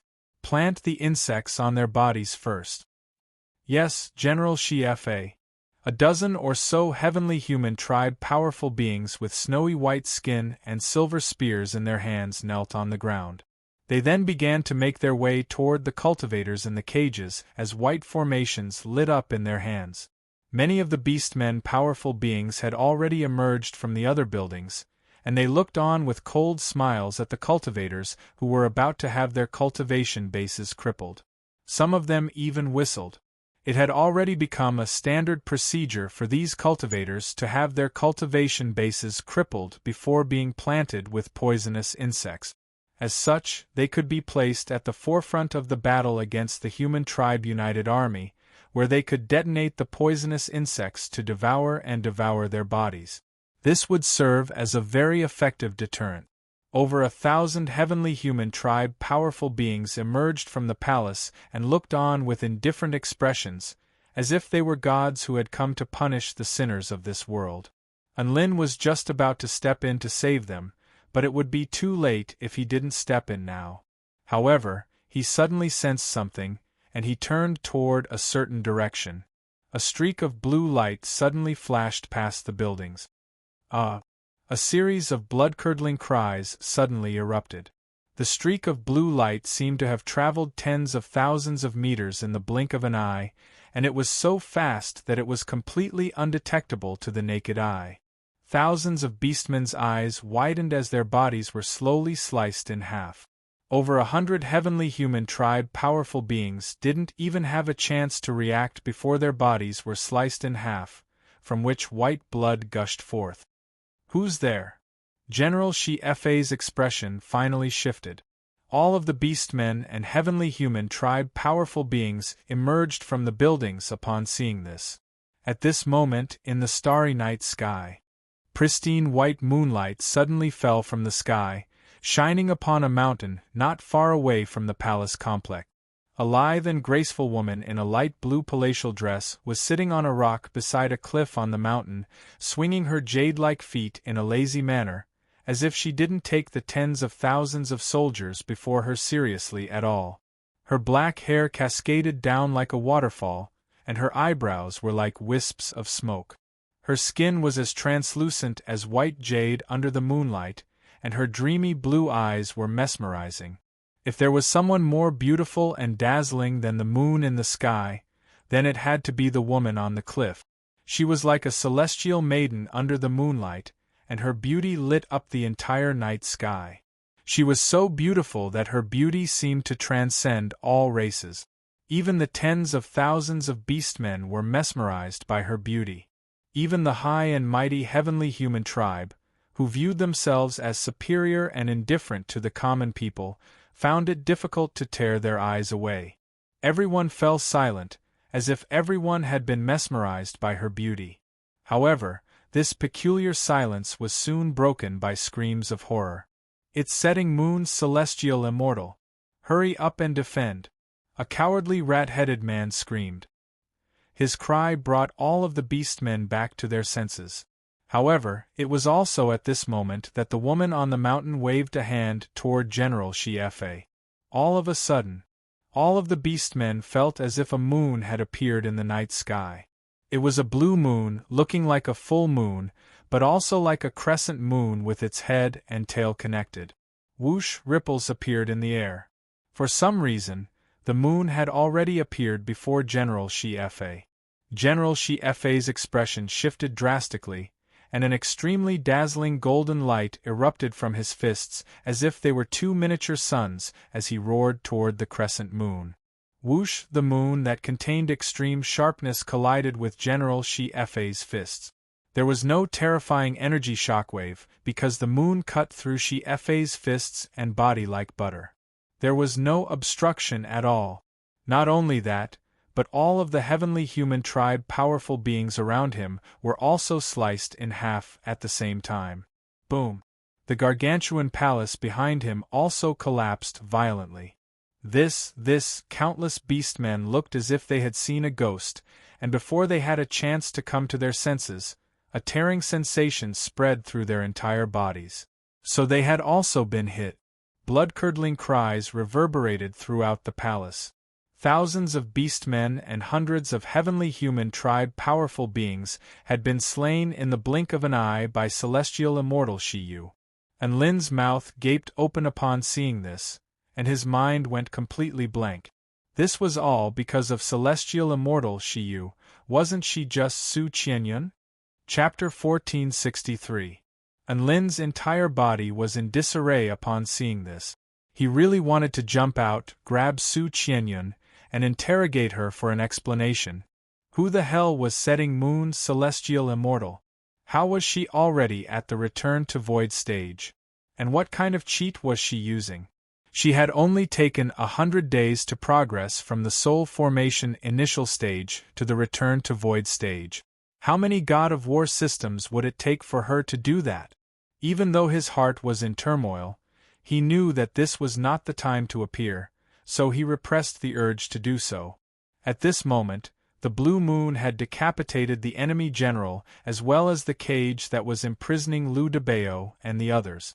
Only then did it return to the summit of the mountain before transforming into a halo of moonlight that danced around the woman.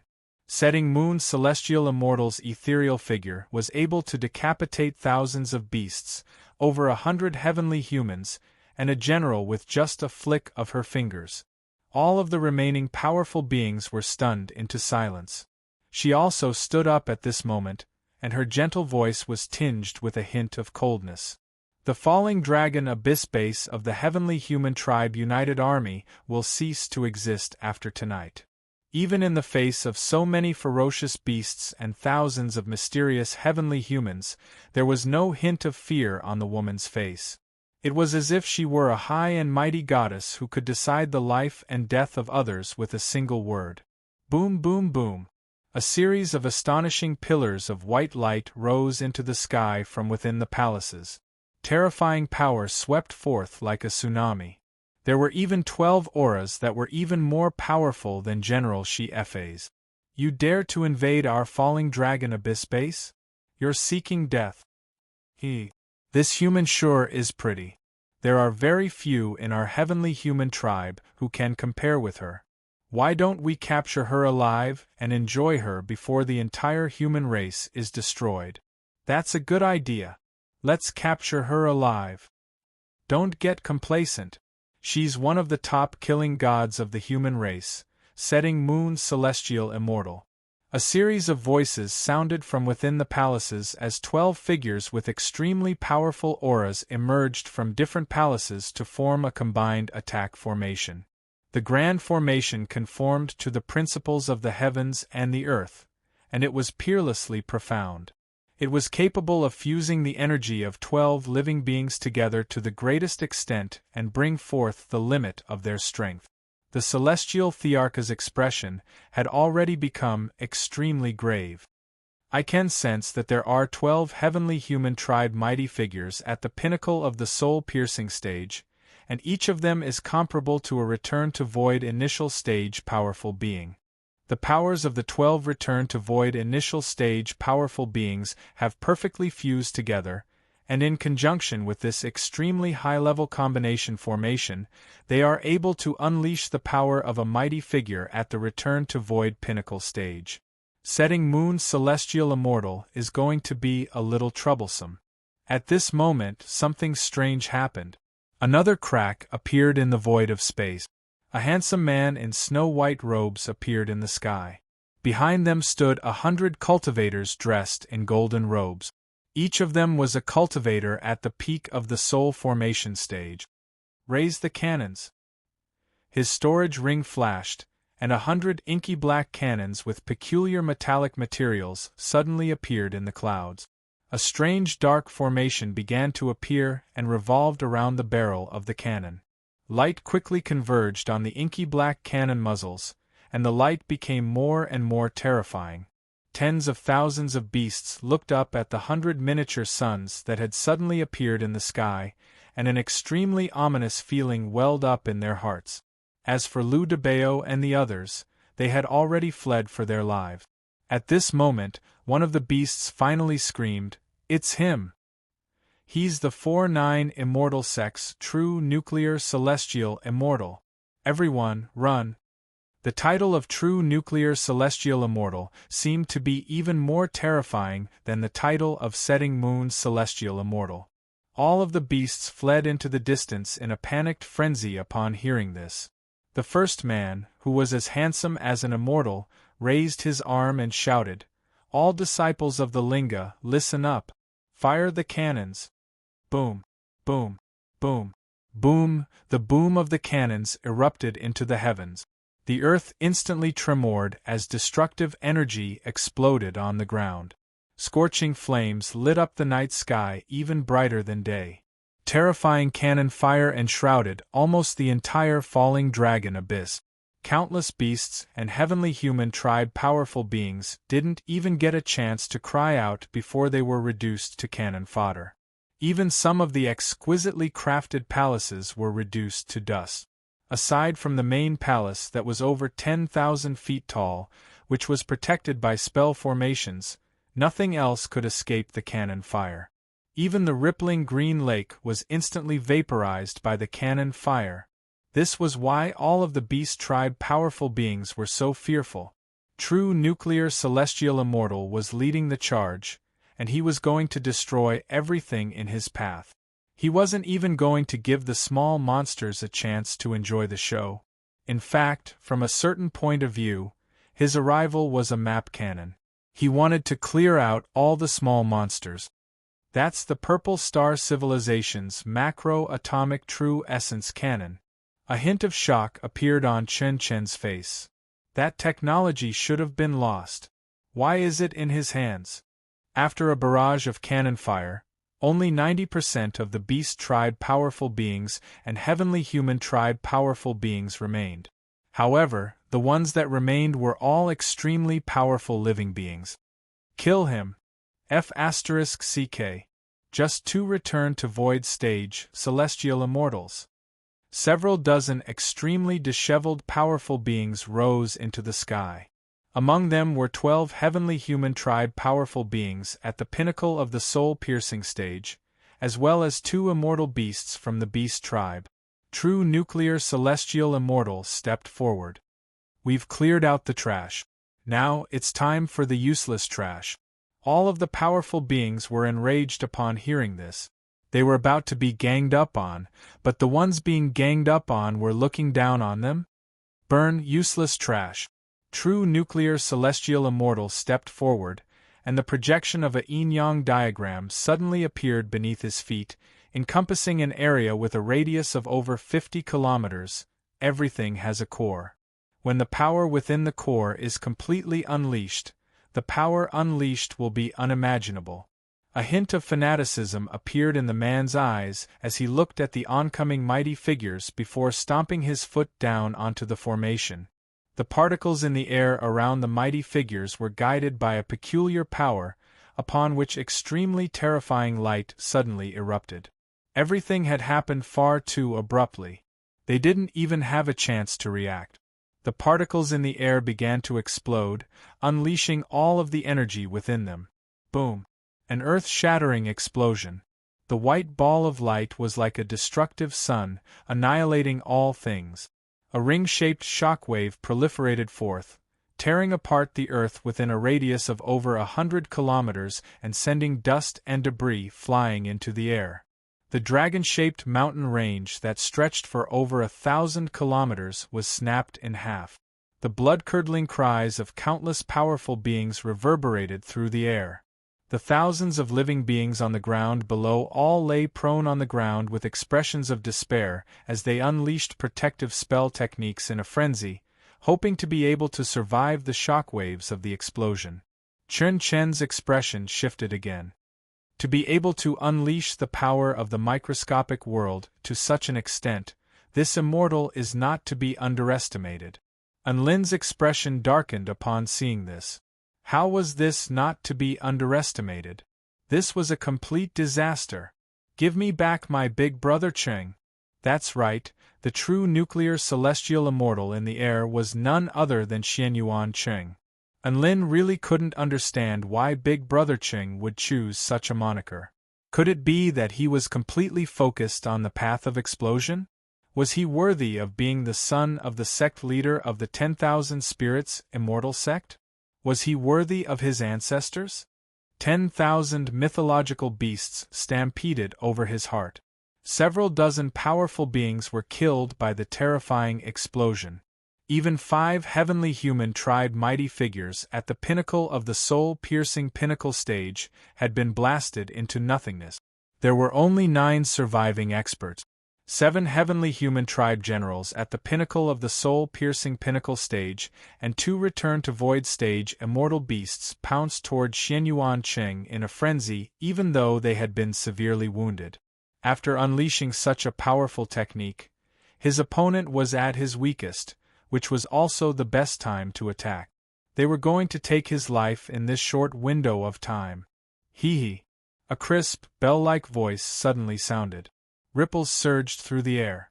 A silvery white saber projection slashed through the air in a dazzling arc under the moonlight. A slender figure had already appeared behind one of the heavenly human tribe generals. His head fell to the ground, and white blood splattered through the air.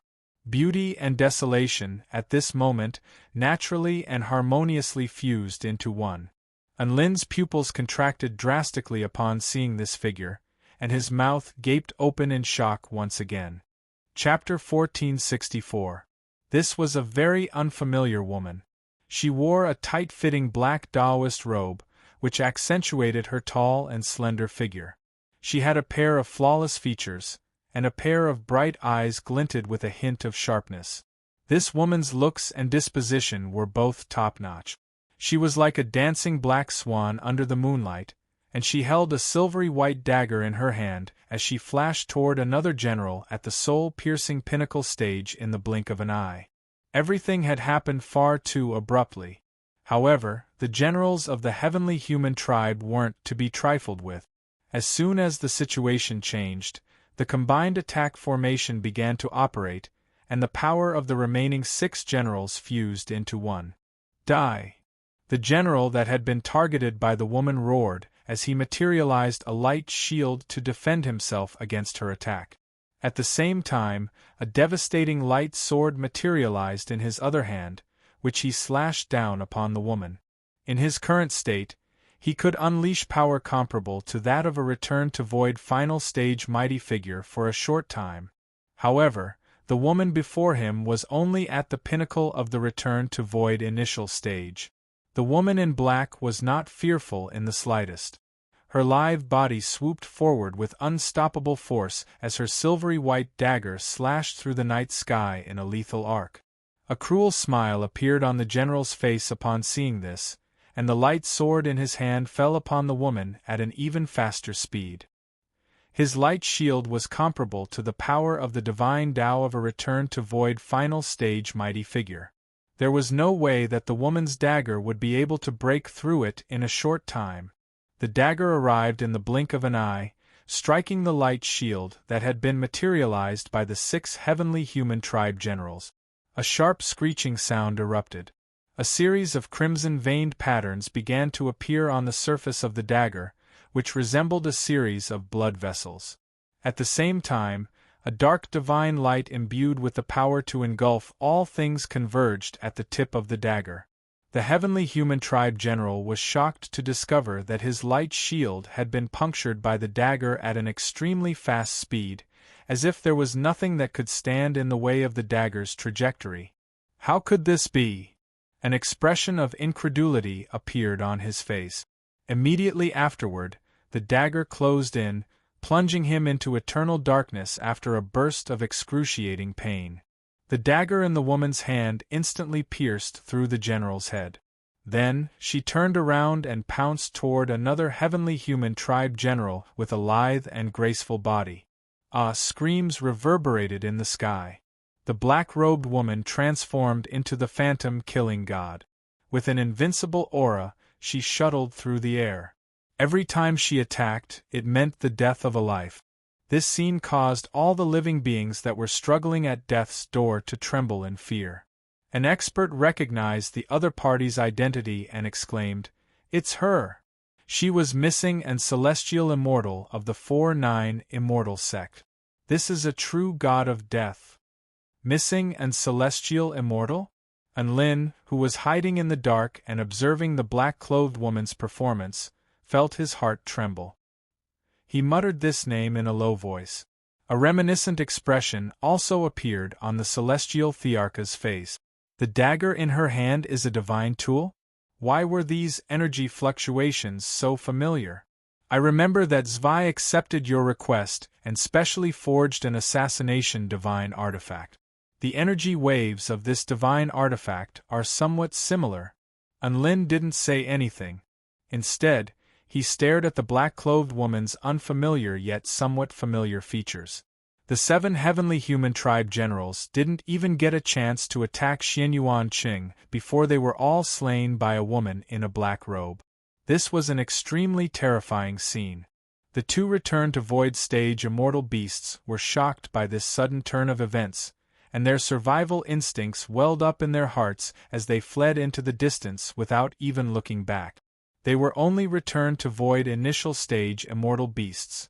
How were they supposed to deal with these gods of death? However, right at this moment, the blue moon descended. A dragon falcon immortal beast was sliced in half by the blue moon. The extremely ferocious demonic hell immortal tiger suddenly exploded in the air as it was fleeing. It was an immortal beast, but it was blasted to death by air. The true nuclear celestial immortal harumphed coldly. I'm the true nuclear celestial immortal who can detonate anything. Your fate was sealed the moment you chose to run away. Unlin, the true nuclear celestial immortal who could detonate anything? Are you serious, Big Brother Qing? Heaven and earth seemed to have fallen silent again. All of the powerful beings on the ground below didn't even dare to breathe too loudly.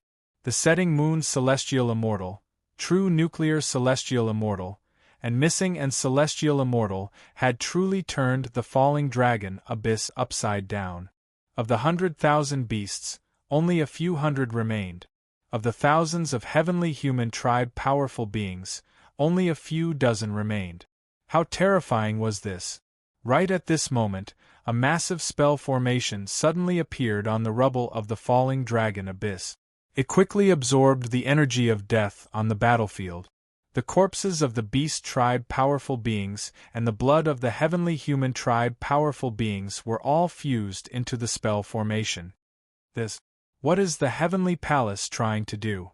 Some of the beast tribe powerful beings turned with shock and horror on their faces toward the only unscathed palace on the battlefield. Sacrifice. He's sacrificing our lives. One of the beasts screamed. At this moment, some of the wounded heavenly human tribe powerful beings bowed respectfully toward the pristine white palace. My lord is wise. Boom. The spell formation instantly sealed off the space within a radius of over 50 kilometers, creating an indestructible cage. The gate opened and a silver-haired, golden-eyed man strode out. His face was completely expressionless, and there was a sense of nonchalance emanating from his body. His robe was no longer a white robe. Instead, it was a golden robe with countless divine symbols embroidered on it. A heavenly human tribe great general? My God! There's a heavenly human tribe great general in our falling dragon abyss. We're saved. All of the golden-robed great generals are heaven pioneer stage powerful beings with combat prowess comparable to Tao integration initial stage mighty figures. No matter how powerful a return to void stage celestial immortal is, he's still only at the return to void stage. Furthermore, the three of them haven't even attained the power of the divine Tao yet. Some of the beast tribe powerful beings were already elated. The appearance of the great general was a pleasant surprise to them. Even though they were allies, none of them had discovered that there was a great general here. The heavenly human tribe great general looked up at the three people in the distance. Setting moon celestial immortal, true nuclear celestial immortal, missing and celestial immortal. Are you all here? I had you kill so many of my subordinates just to lure you out. You're all core members of the 4-9 immortal sect. If I capture all of you and set up a trap for the 4-9 immortal sect, do you think I'll be able to destroy the 4-9 immortal sect in one fell swoop? All of the living beings present stirred upon hearing this. So this heavenly human tribe great general was waiting for an opportunity to capture the core members of the 4-9 immortal sect alive. On the ground below, the white formation had absorbed the blood of close to 100,000 living beings, and a terrifying might began to emanate from it before materializing into a massive white dragon over 10,000 feet in length. Roar. Just the white dragon's roar was enough to shatter the space within a radius of 5 kilometers. Its aura had even transcended beyond the return to void pinnacle stage and was close to the Tao integration stage.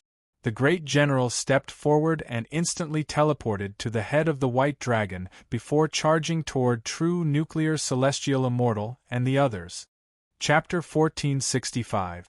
A white dragon constructed from a formation that possessed Tao integration stage power and a heavenly human tribe great general, whose power rivaled that of a Tao integration initial stage heavenly human tribe great general.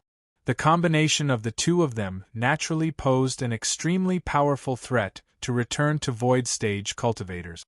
True nuclear celestial immortal, setting moon celestial immortal, and missing and celestial immortal also wore grave expressions. They could still put up a fight against opponents at the return to void pinnacle stage. However, he was now facing a Tao integration stage super mighty figure. The disparity between their cultivation bases was simply too vast. I am Great General Tianlian. Remember my name, this will be your final battle. The great general flew toward true nuclear celestial immortal atop his white dragon with a calm expression. Boom boom boom boom. The 100 cannons in the night sky rumbled incessantly, and their targets were none other than Great General Tianlian and the white dragon beneath his feet. The white dragon opened its huge mouth and spat out a strange white cloud. The energy of the cannons bombarded the white clouds, but it was like falling into cotton. The energy was greatly reduced, and in the end, it was completely swallowed by the white clouds. True nuclear celestial immortal's expression became grave upon seeing this, and a massive yin-yang formation appeared beneath his feet before quickly activating. The air kept vibrating, and the particles released an extremely dazzling light. Rumble! An earth-shattering explosion rang out. The terrifying energy engulfed White Dragon and Sky Lotus. This kind of explosion was powerful enough to completely obliterate a Return to Void stage mighty figure.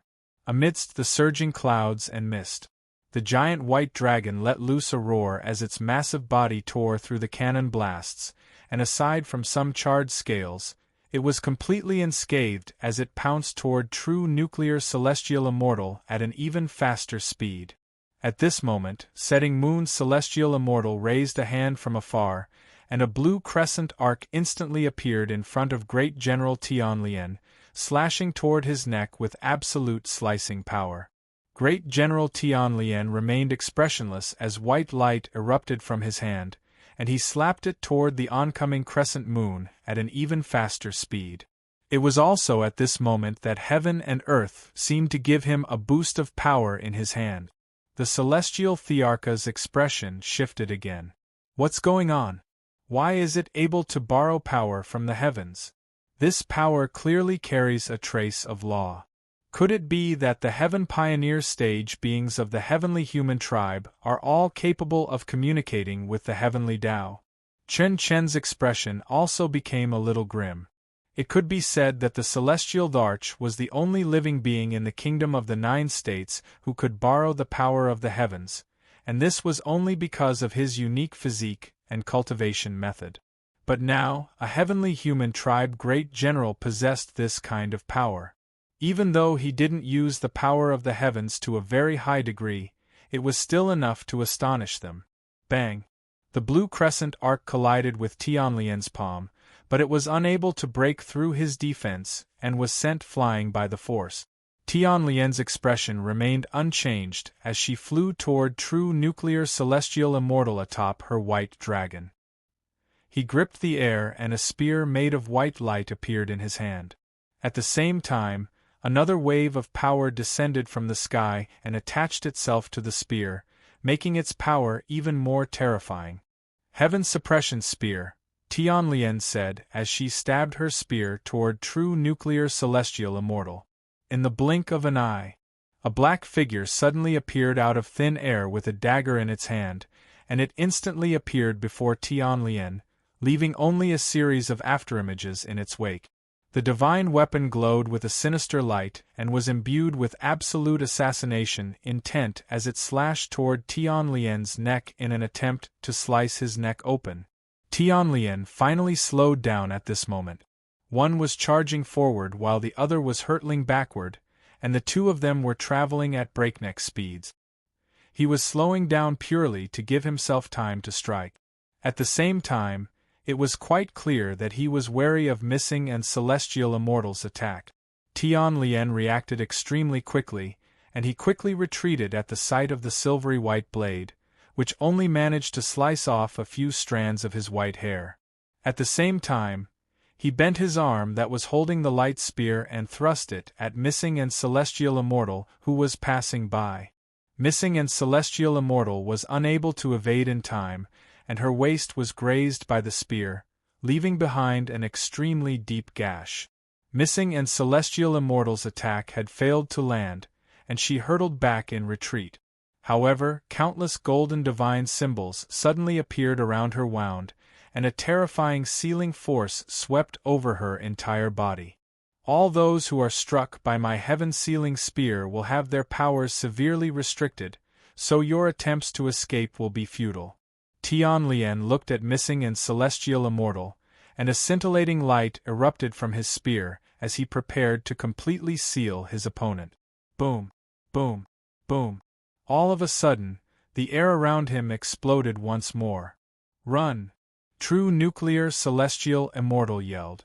All of a sudden, a streak of white light tore through the explosion before piercing through space. It was as fast as lightning, and it instantly punctured true nuclear celestial immortal's chest.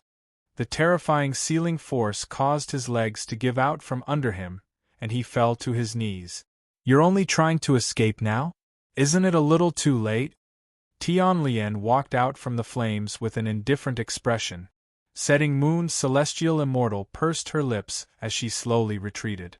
Great General Tianlian had forced the two celestial immortals into a state of feebleness at an extremely fast speed, so victory was already in his grasp. No matter how much he struggled, he wouldn't be able to change the outcome of this battle. All of the beastmen in the ruins of the falling dragon abyss were already getting excited. Liu Debao and the others were trying to contact the others through voice transmission talismans. However, what they didn't expect was that the formation on the ground had already transformed into the most terrifying cage. Not only had it cut off all of the celestial immortals' escape routes, but it had also completely cut off all communication channels. Enlin finally stood up upon seeing this. "It's time for me to show up." He had only just stood up when Chen Chen pressed him down again. "Enlin, sit down. It's not your turn yet." "Enlin." The celestial Tharch spoke in a low voice, "Something is approaching. It's a very powerful aura." Enlin's heart jolted again. Just who was this being that the celestial Tharch was referring to as very powerful? A crisp cry erupted, as if it were the voice of the heavens. Under the starry night sky, it was as if a red sun had risen from the south. Light illuminated the entire realm. Enlin looked toward the south, and his mouth gaped open in shock. A red ocean was surging toward him from the horizon. No, that wasn't an ocean. That was a flame of extreme yang. It was at least of the divine flame level. Just by appearing, it had brought with it an entire ocean of divine flames. Normal Tao integration stage super mighty figures wouldn't be able to do something like this, unless another crisp cry erupted from within the sea of flames. A gargantuan body leaped out from within the sea of flames. It was regal and gorgeous, with a pair of shimmering golden eyes, 5 colored feet, and a pair of wings that resembled flaming flower petals, all of which glowed with a dazzling divine light, as if it were the most perfect living being between heaven and earth. The sea of divine flames in the sky was like a red carpet for it to walk on. The red light that resembled the sun was its announcement of its arrival in this world. Enlin had never seen such a dazzling living being. All of the beastmen and the members of the Celestial Court Executive Department were dumbstruck. What appeared in front of everyone was a fire phoenix. Chapter 1466. Phoenixes were one of the most regal tribes in the world. They were the favored children of the heavens. They were regal and elegant, and they were extremely powerful. They very rarely appeared in the world, and they were like gods that looked down upon all living beings from the heavens. Their beauty was enough to mesmerize all living beings. Regardless of whether they were humans, beasts, true demon tribe, stone tribe, or any other tribe, all of them would be captivated by their beauty. Even the heavenly human tribe Great General was entranced by the sight of the phoenix. It really is the favored child of heaven and earth. Even the heavenly human tribe can't compare to its beauty. Tianlian murmured to himself. No. His body suddenly shuddered. Why am I sighing now? The phoenix is here. I should be running. Tianlian finally came to his senses. However, the phoenix spread its wings and reached the falling dragon abyss in the blink of an eye before crashing into his spell formation with devastating divine might. Boom! An earth-shattering collision ensued. Tianlian had sacrificed close to 100,000 beasts and heavenly human tribe cultivators to set up a spell formation, but it was completely pulverized by the phoenix. The phoenix spread its wings, and a sea of divine flames enshrouded the entire falling dragon abyss. The trapping spell formation was activated again. However, the roles were reversed this time. Great General Tianlian of the heavenly human tribe was the one being trapped. All of the beasts on the ground below almost knelt to the ground. Red divine flames spread through the heavens. What terrifying power! In the entire Tai Chu continent, the only phoenix with such a pure and powerful flame power is most likely the one from the 4-9 Immortal sect, right? That's right. It's that little Huang phoenix. Do you want to King die? How dare you refer to the phoenix by its name? I'm going to die anyway, so what's wrong with me calling out its name? some of the beasts retorted.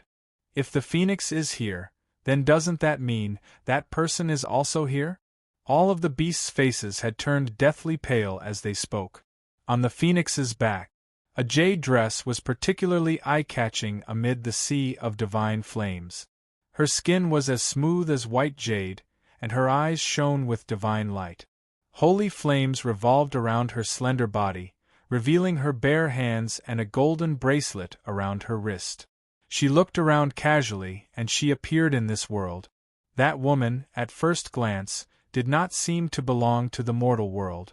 She was like a goddess who had fallen from the 9 heavens. No. Even in the 9 heavens, she would definitely be a goddess who could stun all the gods. Such an extraordinary woman, standing on the noble phoenix, was harmonious and natural, as if this was how it should be. That's right, only a woman like this is worthy of such a phoenix. And Lin stared at that otherworldly and elegant woman, unable to shift his eyes away. Just like that, he stared at her in a daze. It was as if countless years had passed, and she had finally appeared before his eyes again. The woman's entrance was simply too gorgeous. Her style was peerless, and the phoenix beneath her was even more arrogant. In contrast, the white dragon beneath Great General Tianlian's feet suddenly appeared a little comical in comparison, as if it were a white loach that was swimming around. "Divine Phoenix Maiden, why are you here?" Marshal Tianlian said this name through gritted teeth. "That's impossible. Marshal Qiuchen has been keeping an eye on your movements." "Marshal Qiuchen? Are you talking about him?" The woman spoke in a cold voice. Her storage ring flashed, and a head with a pale face appeared before waving at Great General Tianlian. "Great General Tianlian. That's all right, you'll be able to accompany him soon. From this day forth, the Falling Dragon Abyss stronghold will cease to exist." Su Xiaolan spoke in a cold voice. "True Nuclear Celestial Immortal, Setting Moon Celestial Immortal, and Missing and Celestial Immortal's tense expressions finally eased upon seeing the Divine Phoenix Maiden. It was as if the arrival of this Divine Phoenix Maiden had stabilized everything. Don't look down on heavenly beings. Great General Tianlian couldn't stand being looked down upon by despicable humans. He let loose an enraged roar as black-veined patterns began to appear on his snowy white skin. Power immediately descended from the sky, and his aura swelled drastically once again. Tianlian stood atop the roaring white dragon before pouncing toward the phoenix with extremely fearsome power. Heavenly Wrath Sealing Palm. Countless divine symbols converged on Great General Tianlian's palm as he unleashed the most powerful attack of his life. He struck out with his palm, and the golden palm energy expanded with the wind, growing larger and larger until it was 100 miles wide. A lotus flower appeared at the center of his palm, containing a terrifying sealing power. A lotus appeared in the palm, and the lotus suppressed the heavens. The power of the heavens was imbued into the palm projection, making it even more fearsome.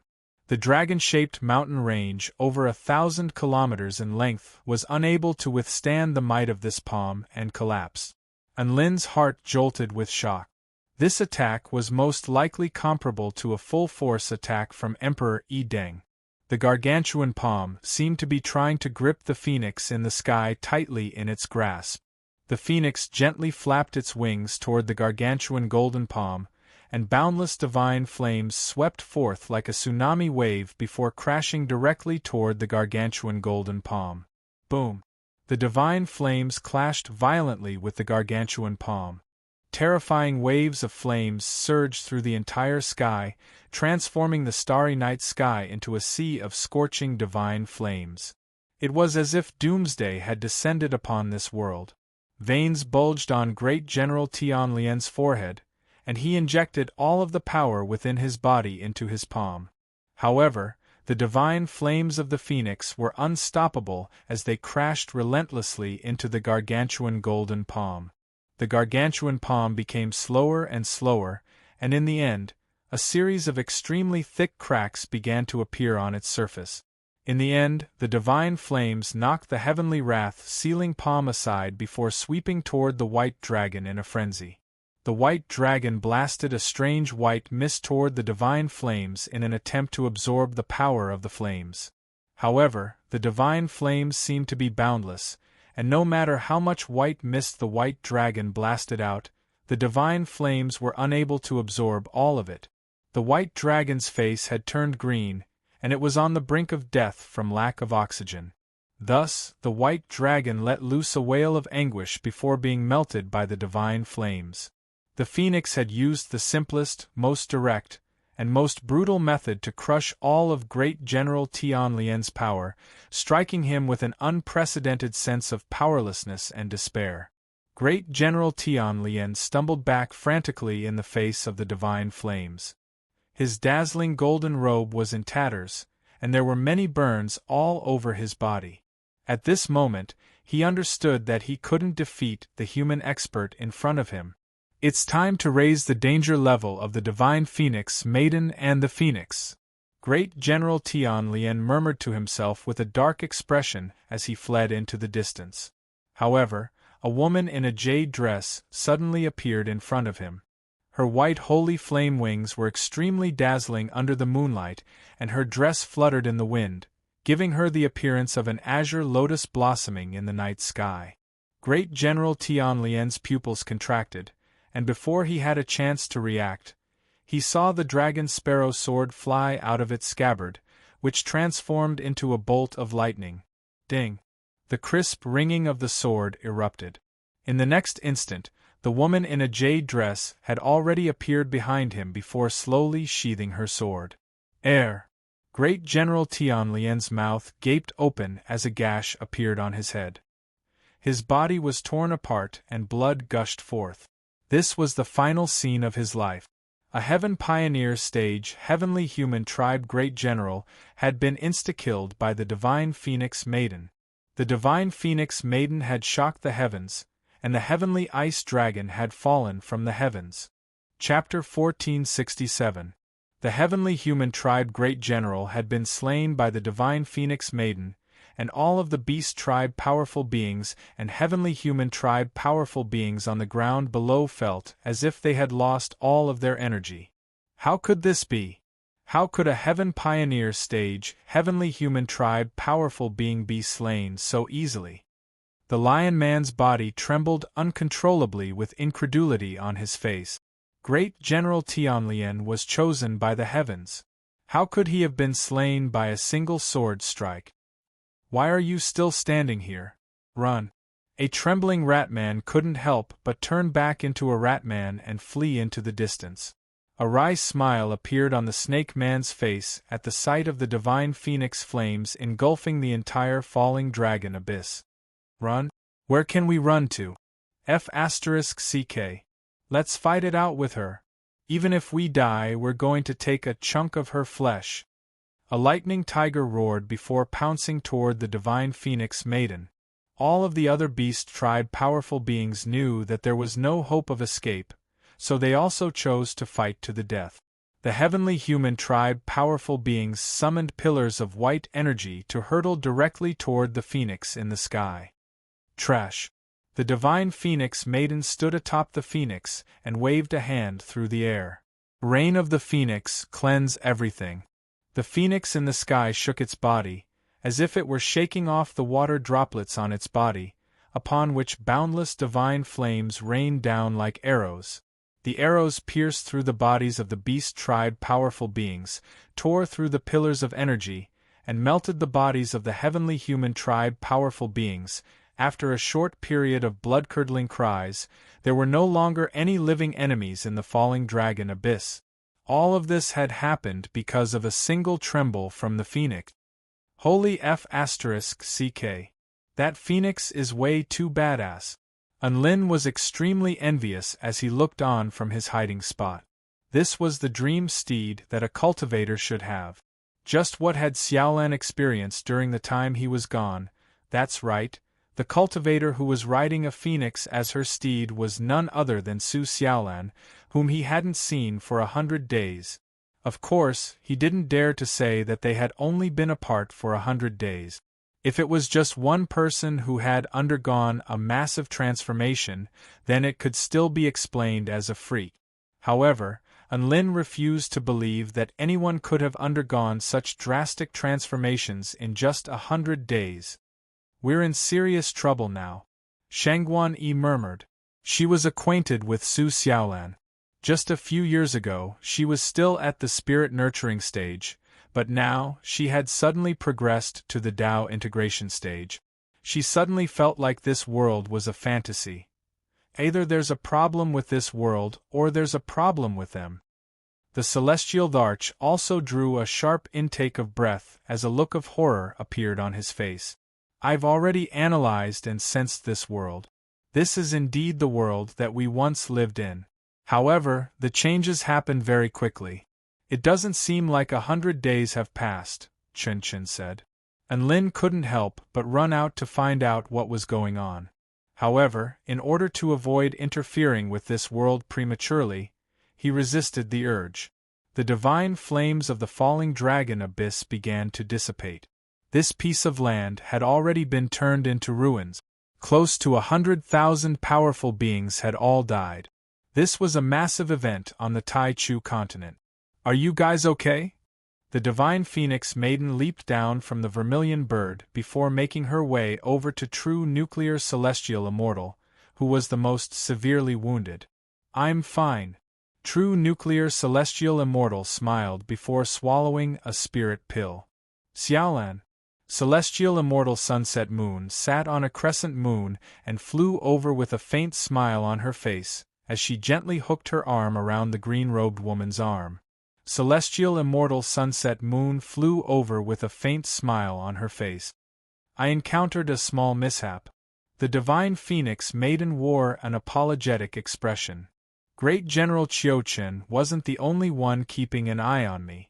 There were 2 other great generals as well. They joined forces to stop me, and it took me some time to defeat them. I killed one of them and chased the other 2 away before I got here." All of the celestial immortals drew another sharp intake of breath. 3 heavenly human tribe great generals had attacked Xiaolan at the same time, but they had still been crushed to this extent? This wasn't a small mishap. This was a massive mishap. Master's wife really is the best.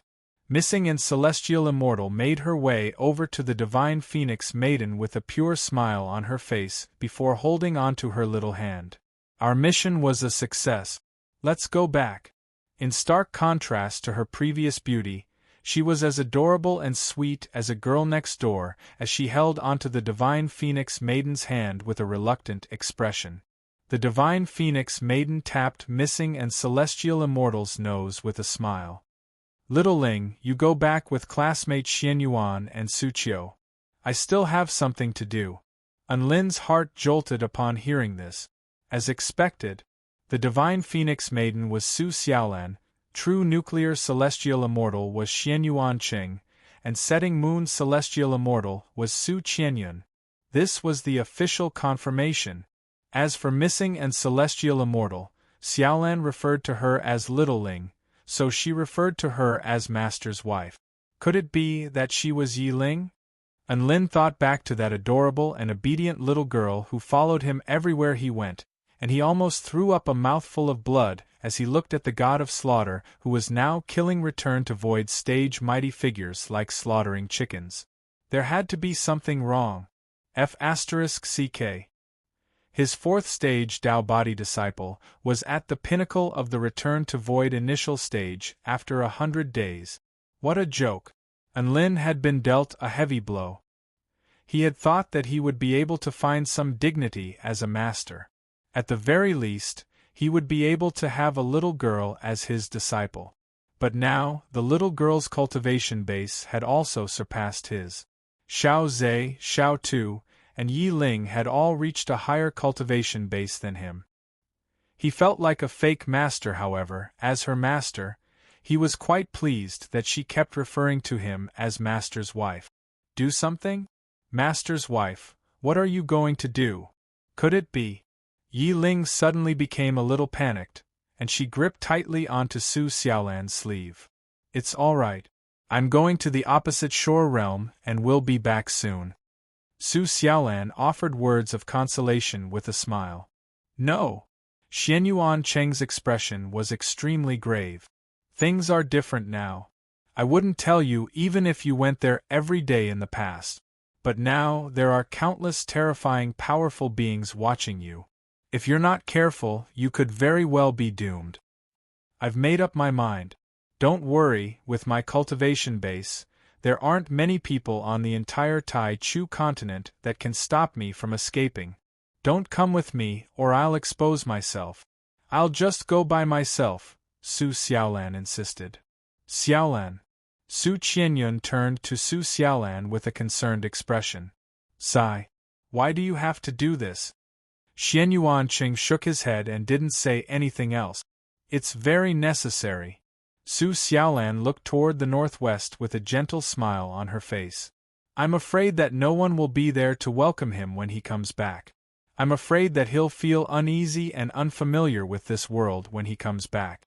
I'm afraid that he'll forget the way home when he comes back. After all, it's already been 100 years. I hope that when he comes back, he can see the people he's most familiar with and take him home. Chapter 1468. Long time no see, Xiaolan. A warm smile appeared on Enlin's face as he carefully brushed the snow off her shoulders and hair. His hands were still trembling slightly. We should hide the fact that we've returned. None of us are weak, and we might be able to turn the tides of this battle, Chen suggested.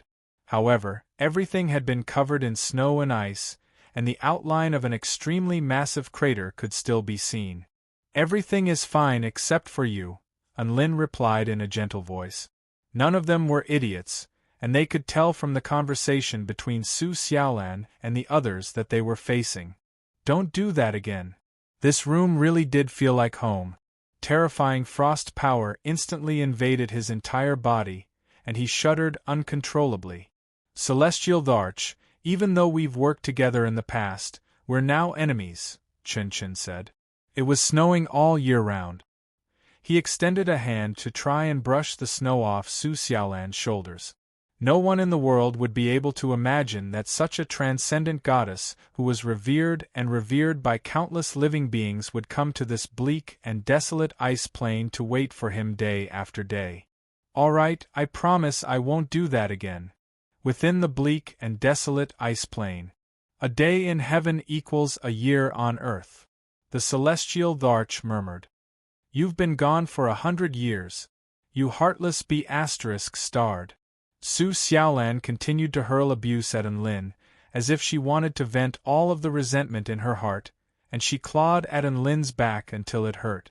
Through the window, he could see the flickering candlelight in the room, giving off a warm glow. The decorations were very exquisite, and it was very cozy. On the wall were a few photos of him and Xiaolan taken when they were free. In the photos, he and Xiaolan were very happy. She had a warm home to return to, but she chose to stand on this bleak and desolate ice plain. She exhaled lightly to form a cloud of white mist, and she blinked her clear eyes as she looked around at the bleak and desolate world, hoping for a miracle to happen. In the world that Enlin entered before, 1 year is equivalent to 1 day in the heavenly god space. The Tai Chu continent was also a world within the image, so 1 year should be equivalent to 1 day in the heavenly god space. In essence, the flow of time in the world was the same. We are the ones who are different. The environment seems to have gotten worse. If cultivators below the deity transformation stage were to live here, they would probably freeze to death, right? Enlin mumbled. Yes, I'm sick. Enlin did not dare to make the woman in his arms angry, so he went along with her words. Su Xiaolan was not in the room, and Enlin did not go in either. Yes, I'm a bastard. Enlin immediately admitted his irresponsible behavior. The wind and snow fell on her hair and shoulders. As if she had enough scolding, Xiaolan's soft and warm body no longer scratched people like a tigress. Instead, she sobbed softly like a kitten. Just like that, she raised her head and waited for the person who she didn't know would come back. Su Xiaolan's tone gradually softened. I really want to cut you down with my sword, woo-woo. How have you been during the past 100 years? Everything had been well during the past 100 years. So they had already been gone for 100 years. Every top-notch expert would have corresponding restraints and defensive measures against their enemies in battle. He looked around as if he were searching for something. The heaven-crushing sect and the heaven-mending sect were both trying to save the world, but their methods were completely different, so it would not be an exaggeration to refer to them as sworn enemies. An earth-shattering battle had taken place here 100 years ago. Wah! Su Xiaolan hugged Lin tightly as she sobbed. Didn't you say you were going to run if you couldn't beat them? Why didn't you run? Tell me, are you crazy? Let's go back to the celestial court. The celestial Dharch smiled. This was the smile of the second-in-command of the heaven-mending sect. She stared blankly ahead, and her right hand trembled uncontrollably. Find her? Shangguan Yi immediately realized who he was referring to. Didn't she tear open a spatial rift and leave this place? How are you going to find her? She could even feed me medicine, let alone kill me. No wonder this world had undergone such a drastic change. No wonder these prodigies' cultivation bases had improved so drastically. All of this could be explained by the passage of time. Lin surreptitiously surveyed his surroundings to find that the snow maidens had all disappeared, leaving behind a vast expanse of barren land. The woman who had waited alone for 100 years had finally found the man of her heart. The celestial Dharch, Chen Chen, Shangguan Yi, and the others all turned to look at Lin. Hearing this, everyone nodded their heads, obviously in agreement. Chen Chen's words made everyone's expressions change. Lan Lin's cabin. Su Xiaolan hadn't lost her composure like this for a long time, and she rubbed her eyes with her left hand, as if she was afraid that her eyes were playing tricks on her. I'm afraid you don't think so. A faint smile appeared on the celestial Thearcha's face. That direction seems to be where the heavenly time god self-detonated, right? That's also where I disappeared. Lin slowly approached, only to discover that there was a very beautiful wooden cabin there. He suddenly didn't know how to face the woman before him, so he concealed his aura. The sword let loose a ringing sound as it hovered above Lin's neck. Tears welled up in Su Xiaolan's eyes as tears flowed from the corners of her eyes. She pursed her lips with an expression of aggrievement and excitement. In the end, she slammed her fist into Lin's chest. You bastard! Do you know how long I've waited for you? Whoosh, Shangguan Yi, the great empress, and Meng Ji all turned to look at Lin, as if they were very curious about his choice. Lin remained silent as he looked toward the vast expanse of empty space in the northeast. This place had already been transformed into a vast expanse of ice and snow. The two of them were locked in a tight embrace. When they appeared out of thin air, there was a very good chance that they would catch their enemies off guard. Lin suddenly recalled that 100 years had already passed, and the heavenly time god had self-detonated, so everyone probably thought that he was already dead. I'm going back to the heaven-crushing sect as well. Lin, do you want to come with me? Chen Chen extended an invitation. This was an invitation from the second-in-command of the heaven-crushing sect. In the southwestern region of the opposite shore realm, several dozen kilometers away, space was slowly torn apart. Mountains and rivers were severed, and violent energy seemed to be able to destroy everything. The Phoenix escorted the 200 executive department cultivators and 3 celestial immortals of the celestial court toward the southeast. They flew further and further away before disappearing into the distance. They had spent 100 days in a strange space within the heavenly time god's world, which meant that 100 years had passed on the Tai Chu continent. Although this was very shocking, it was the truth in front of them. 100 years. Everything was clear now. The dragon sparrow's sword landed on the snowy ground. A graceful figure was leaning against a withered tree, quietly looking at the snowy world in the distance, looking at the empty world. Shangguan Yi was a little aggrieved. I thought that the cultivation speed in that space was hundreds of times faster than in the Tai-Chu continent, so we were the ones who benefited. Now that I think about it, isn't it more or less the same? Didn't we only stay in that strange space for 100 days? Meng Ji was also in a daze, as if she was struggling to accept this outcome. A white-clothed figure walked out quietly. His aura was completely restrained, as if he was afraid of alerting someone. The woman in the jade dress in the sky looked on as the red sun disappeared into the night sky before tearing open a spatial rift and disappearing into the distance. However, Su Xiaolan was still here. Chen Chen sighed with emotion. I should have thought of this a long time ago. Isn't the heavenly time god's space the true sky? Unlin made his way over to the woman in the jade dress and opened his mouth, but he felt as if there was a fishbone stuck in his throat. I know where she went. A warm smile appeared on Unlin's face as he turned to bid farewell to everyone. Excuse me, I don't want her to wait for too long. There's a difference. It's not as tiring to cultivate there. Meng Ji consoled everyone. You. A crisp voice intermingled with incredulity. A surge of warmth welled up in Enlin's heart upon seeing this. Su Xiaolan seemed to have sensed something, and she suddenly turned around like a startled cat. Her dragon sparrow sword had already appeared in her hand, and she slashed it behind her with extreme sharpness. Couldn't you have come back earlier? You made me wait for so long. Soon, he discovered that there seemed to be a black figure within a massive crater. Su Xiaolan hugged him even tighter. Me too. Let's never be separated again. In this scene, the loneliness of her back was heart-wrenching. He made his way toward the center of the explosion and finally saw the figure that he had been searching for this entire time. Many things have happened now, so I think it's time for me to return to the Celestial Court, the Celestial Dharch said. They hadn't seen each other for 100 days, but she had waited for him for 100 years. He stepped into the spatial gate as he spoke, leaving everyone staring at one another in bewilderment. Unlin was completely unable to imagine just how much pain and torment the woman in his arms had been subjected to. He surreptitiously made his way over to find a plaque hanging on the door of the house. The wind and snow were like blades, and the frosty air was like mist. The house was particularly eye-catching amid the barren snowy plains.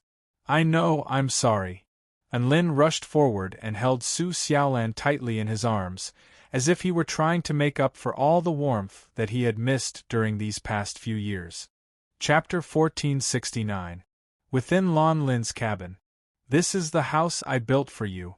I thought that once you came back and saw this house, you'd know that I was waiting for you here.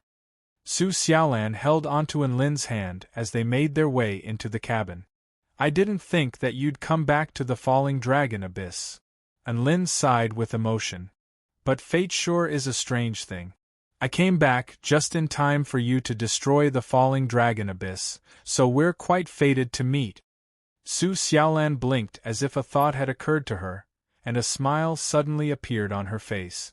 What do you think about seeing me fight on my phoenix? My only thought is that my wife is so powerful.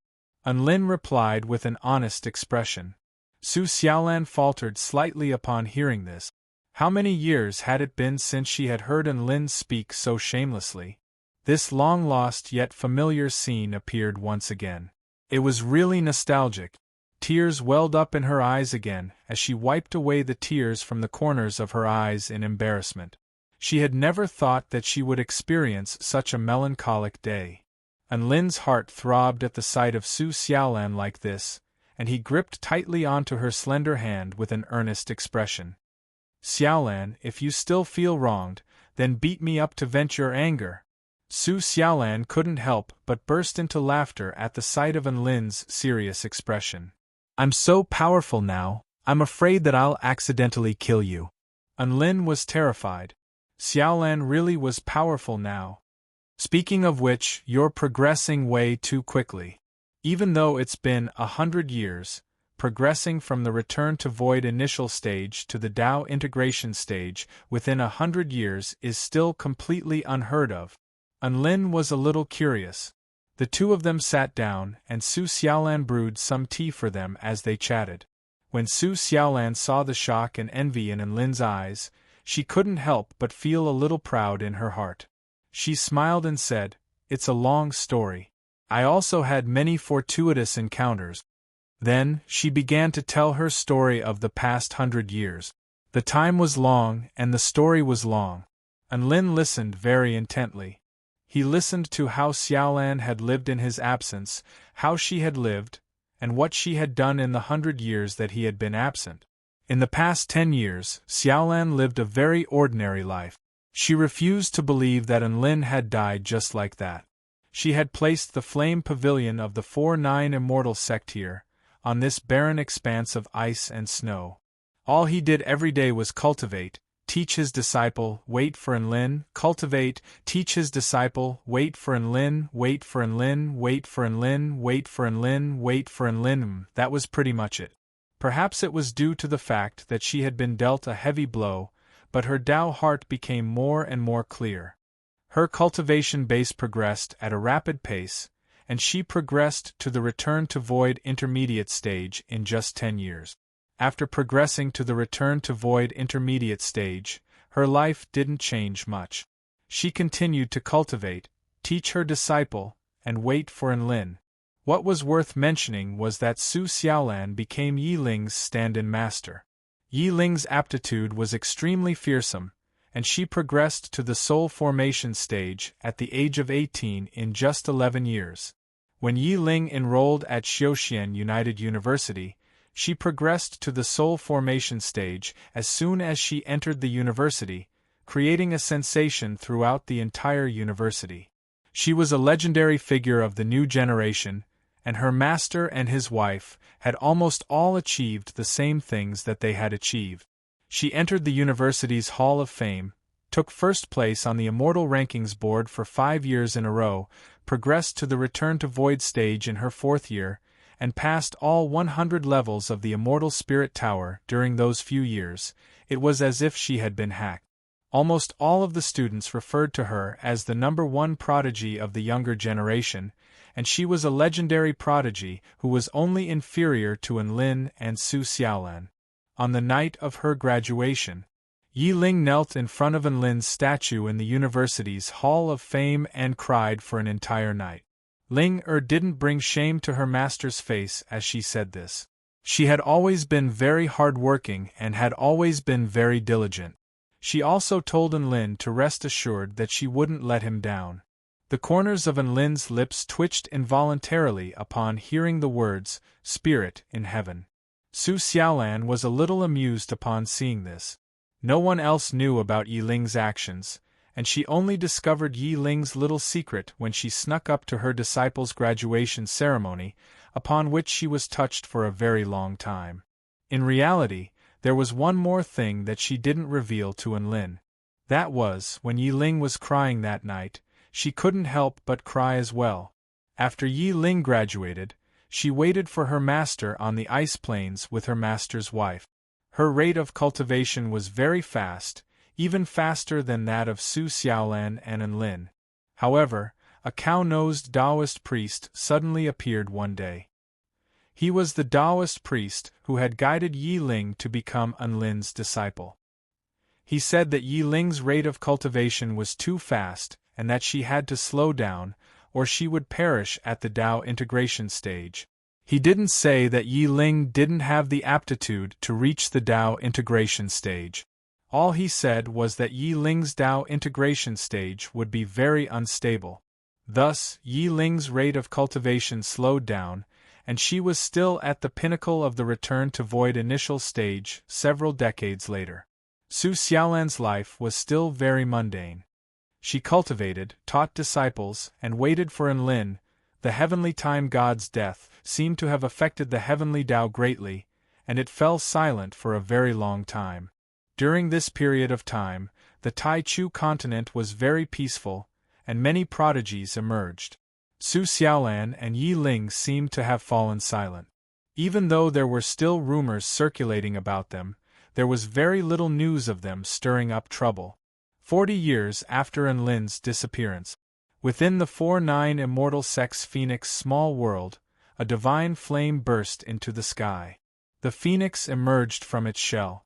The proud phoenix soared through the sky, refusing to submit to any living being. Su Xiaolan made her way over to the phoenix and told it that she was Enlin's beast pet, Little Huang, and that it had to be obedient and not cause trouble. However, the phoenix faltered slightly upon hearing that its name was Little Huang. It then spat out a mouthful of saliva with disdain, declaring that this name was trash and insulting its esteemed status. It even said that it didn't know who Enlin was. All of this proved that the beast pet contract had no effect on it. It was as if Enlin really had died. The phoenix was like an unruly child, refusing to submit to anyone and wreaking havoc wherever it went. Su Xiaolan was enraged, and she immediately engaged in a battle with the phoenix. The newborn phoenix was only at the return to void stage, and it was quickly beaten to the ground by Su Xiaolan. After that, Su Xiaolan was wounded, and her blood made the little phoenix completely submit to her, and it cried and begged to sign a beast pet contract with Su Xiaolan. Su Xiaolan speculated that it was the essential power of the vermilion bird in her blood that had drawn the phoenix's interest, and she was able to easily tame it. Just like that, the phoenix Goldie inexplicably became her pet beast. The 4-9 immortal sex new phoenix created another massive stir on the Tai Chu continent.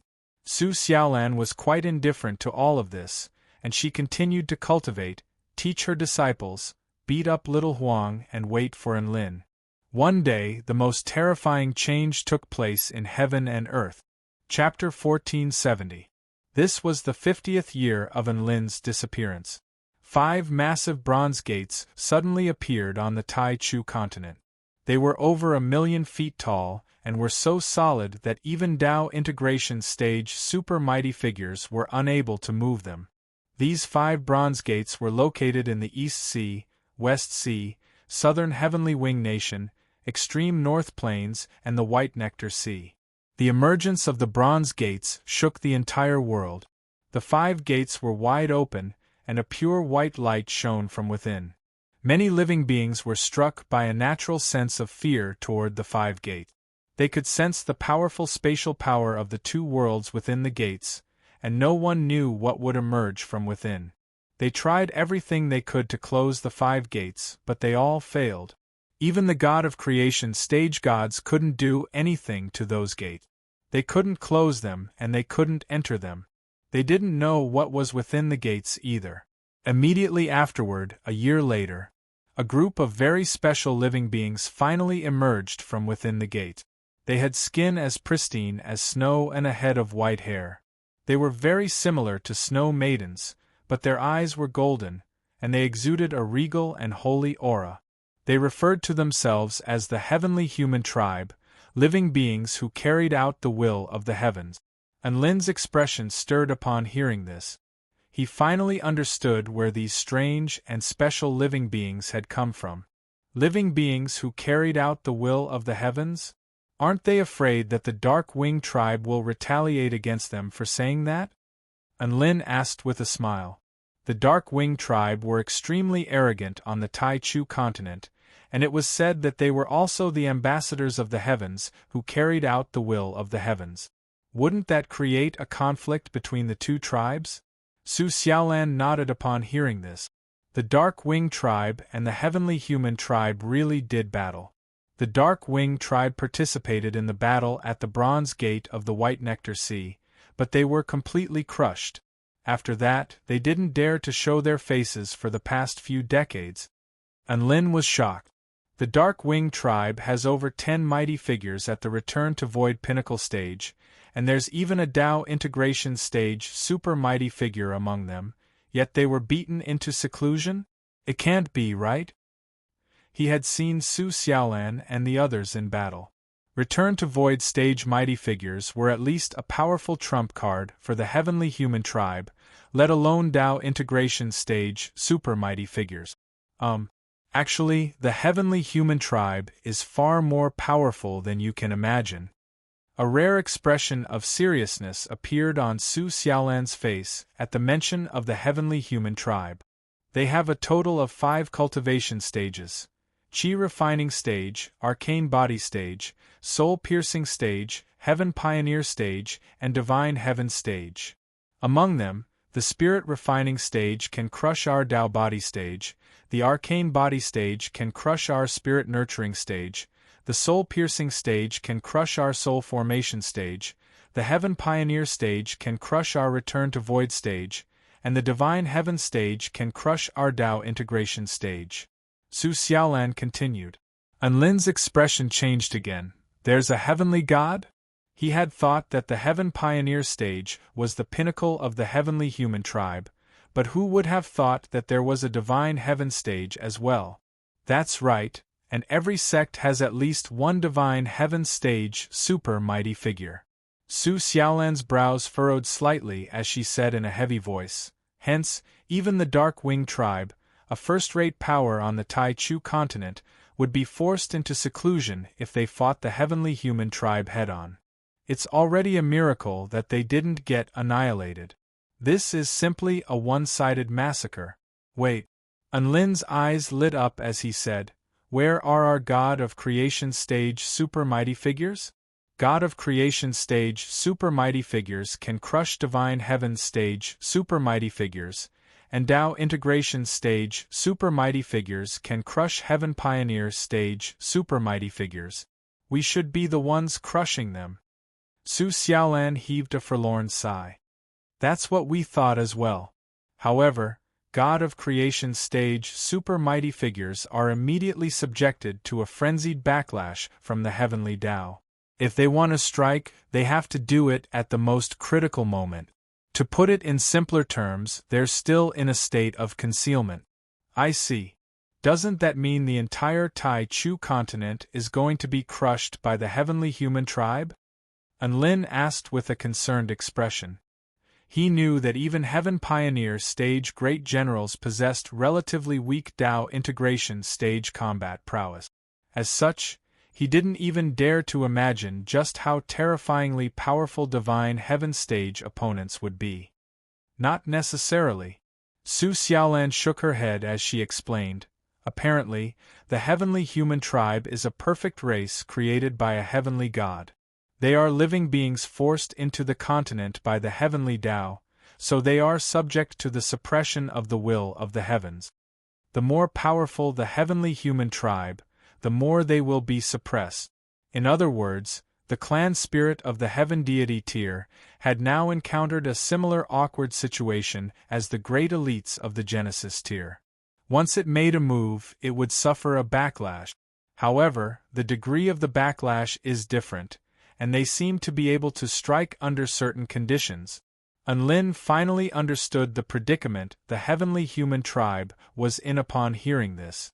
The heavenly human tribe was able to borrow the power of the heavens at the soul-piercing stage, but at the same time, their power was constantly being suppressed by the heavens, which was very similar to the situation of the heavenly gods.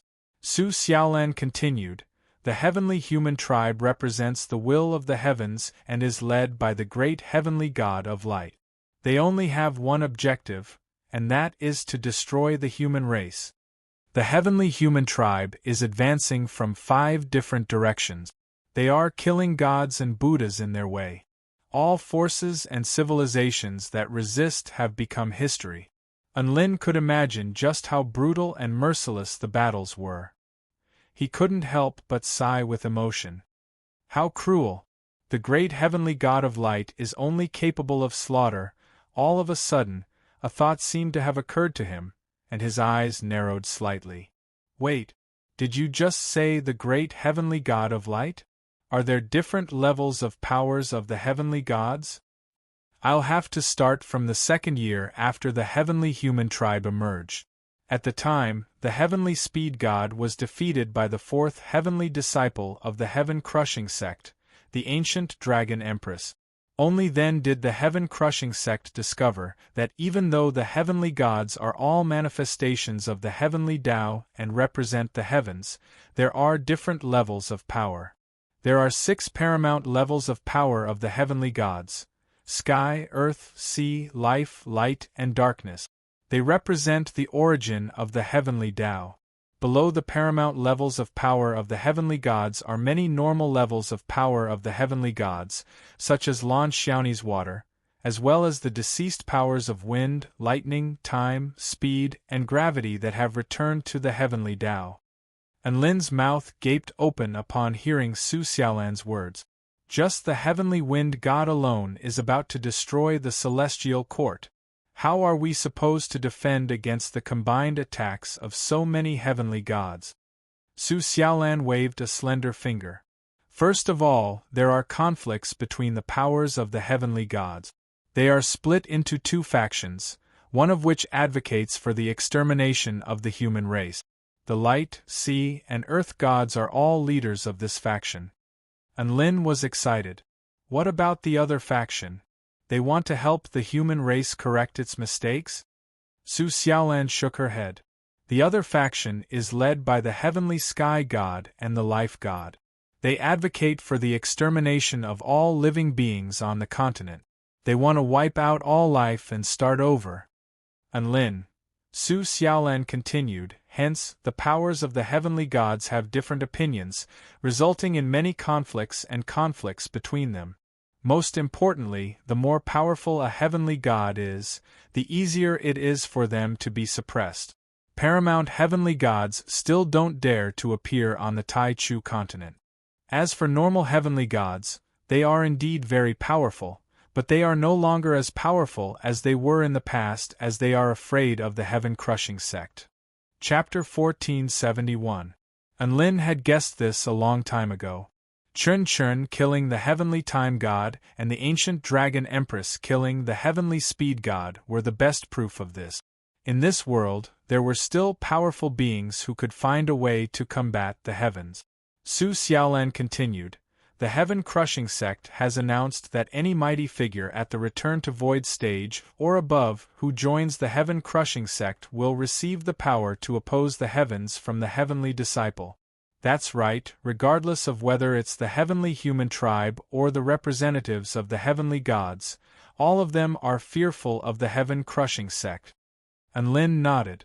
Then there should be many mighty figures who joined the heaven-crushing sect, right?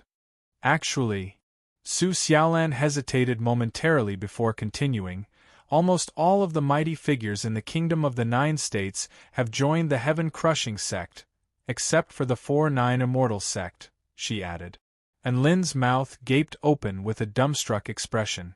What about the emperors of the celestial court? They're all members of the heaven-crushing sect. Su Xiaolan nodded. And Lin. He wondered what the celestial Dharch, the second-in-command of the heaven-mending sect, would feel if all of his subordinates and comrades in the Kingdom of the 9 States had become members of an enemy force. Would he feel like he was out of place? So none of you joined the heaven-crushing sect? Why? And Lin asked. Su Xiaolan turned toward An Lin with a gentle expression. The sect leader of our 4-9 Immortal sect didn't even say anything, so we didn't dare to join the heaven-crushing sect. An Lin's heart jolted upon hearing this. He knew that there was a very good chance that he wouldn't be able to make it back under those circumstances. However, everyone in the 4-9 Immortal sect persisted and waited for his return. This kind of unity and conviction was something that An Lin had never imagined. He had inadvertently created such an adorable sect. Su Xiaolan continued, we humans have no choice. Regardless of which heavenly god it is, the destruction of the human race is their top priority, so we can only resist. Wait, isn't there still the heaven-mending sect? Did they do anything? For example, recruiting people? An Lin suddenly asked. Su Xiaolan slightly furrowed her brows as she pondered over her distant memories. Then, she lightly shook her head and said, the heaven-mending sect disappeared without a trace after you disappeared. They didn't stand on the world stage, and we don't know what they did. After the war broke out, Many forces on the continent began to target the human race. They believe that as long as the human race is destroyed, all of this disaster will end. Only by participating in the war against humanity would we be able to tell the authorities who want to destroy all living beings on this continent that they are harmless and stand on the side of the heavens. Hopefully, we can convince the authorities to change their minds and not destroy them. Unlin took a deep breath. Hence, our enemies aren't just the heavenly human tribe and the representatives of the heavenly Tao. There are also other powers on this continent. Su Xiaolan nodded lightly. If it weren't for the fact that the heaven-crushing sect has an ambiguous attitude toward the human race, perhaps the human race would already be gone. Who would have thought that a powerful being from the true demon tribe would side with the human race? Unlin was also a little surprised by the heaven-crushing sect's decision, especially when the second-in-command of the heaven-crushing sect, Chun Chun, was still unknown. To think that the first-in-command of the heaven-crushing sect would choose to side with the human race. Su Xiaolan continued, at that time, it was no longer a matter of who they supported. All of the tribes only had one thought in mind, and that was to survive. In order to survive, all of them chose sides. Some chose to join the side of the heavens, such as the sinister spirit beast cesspool, void spirit realm, dark marshlands, creation realm, western heavenly dragon forest. Some chose to join the heaven-crushing sect and stand with the human race, such as the spirit lake realm, holy paradise, demon realm, West Sea Alliance. Some chose to hide and observe from the world, such as the North Tsang Mountain realm, southern heavenly wing nation. All in all, an earth-shattering battle that swept through the entire Tai Chu continent erupted at that time. As one of the most powerful sects in the human race, our 4-9 immortal sect naturally couldn't stay out of this battle either. Almost all of our sect joined the battle and fought alongside the human race. And Lin's heart was stirred again as he spoke. Su Xiaolan tucked a few strands of hair behind her ear, revealing her translucent earlobes. A hint of sorrow appeared in her eyes as she looked at Enlin. What followed next was a battle that I couldn't back down from. Something else was added to my life. I went from cultivating, teaching disciples, beating up little Huang, and waiting for Enlin to cultivating, teaching disciples, beating up little Huang, participating in the battle, and waiting for Enlin. Enlin's lips twitched. You're still going on with the beating up little Huang? Of course. He's very mischievous, so I have to teach him a lesson, Su Xiaolan replied with a matter-of-fact expression. Enlin had nothing to say to that, and he continued to listen to Su Xiaolan's recount of the battle that had lasted for several decades. The heavenly human tribe attacked the kingdom of the 9 states in the east and the heavenly paradise in the west at the same time, sealing off all avenues of retreat in an attempt to wipe out the entire human race. That's right, the monks and Buddhas of the heavenly paradise were actually humans as well. No human could escape from the judgment of the heavens. The West Sea Alliance was the first to bear the brunt of the heavenly human tribe's attack on the Western Front. The West Sea Alliance didn't have much of a relationship with the human race, but they were the first foreign tribe to declare their allegiance to the human race at this critical juncture. They stood up without any hesitation and used the power of their entire alliance to forge the West Sea into an impenetrable fortress. This event created a massive stir across the entire Tai Chu continent. The battle on the West Sea was the most brutal. Apparently, the blood of the Heavenly Turtle tribe and the Spirit Fish clan had stained the entire Blue Sea red. The blood of the Heavenly Human tribe had also stained the ocean with a layer of white blood.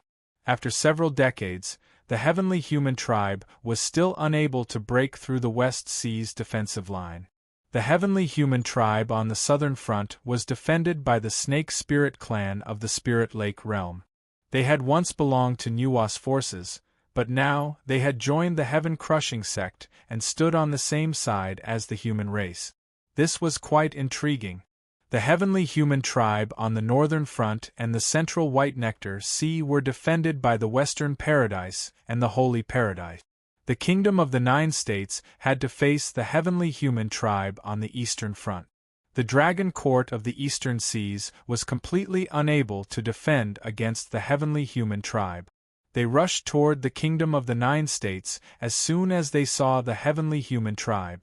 This was the 60th year of Enlin's disappearance. The 10th year of the Tai Chu Continent World War.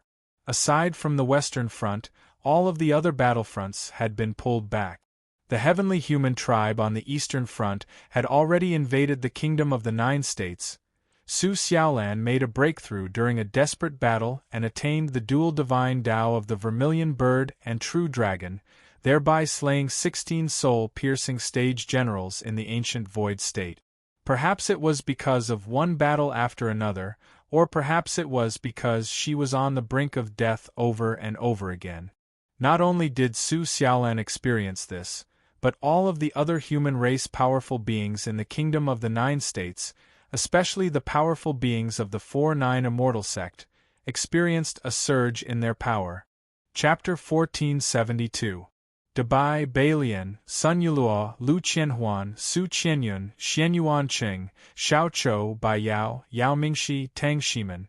All of them progressed to the Return to Void stage.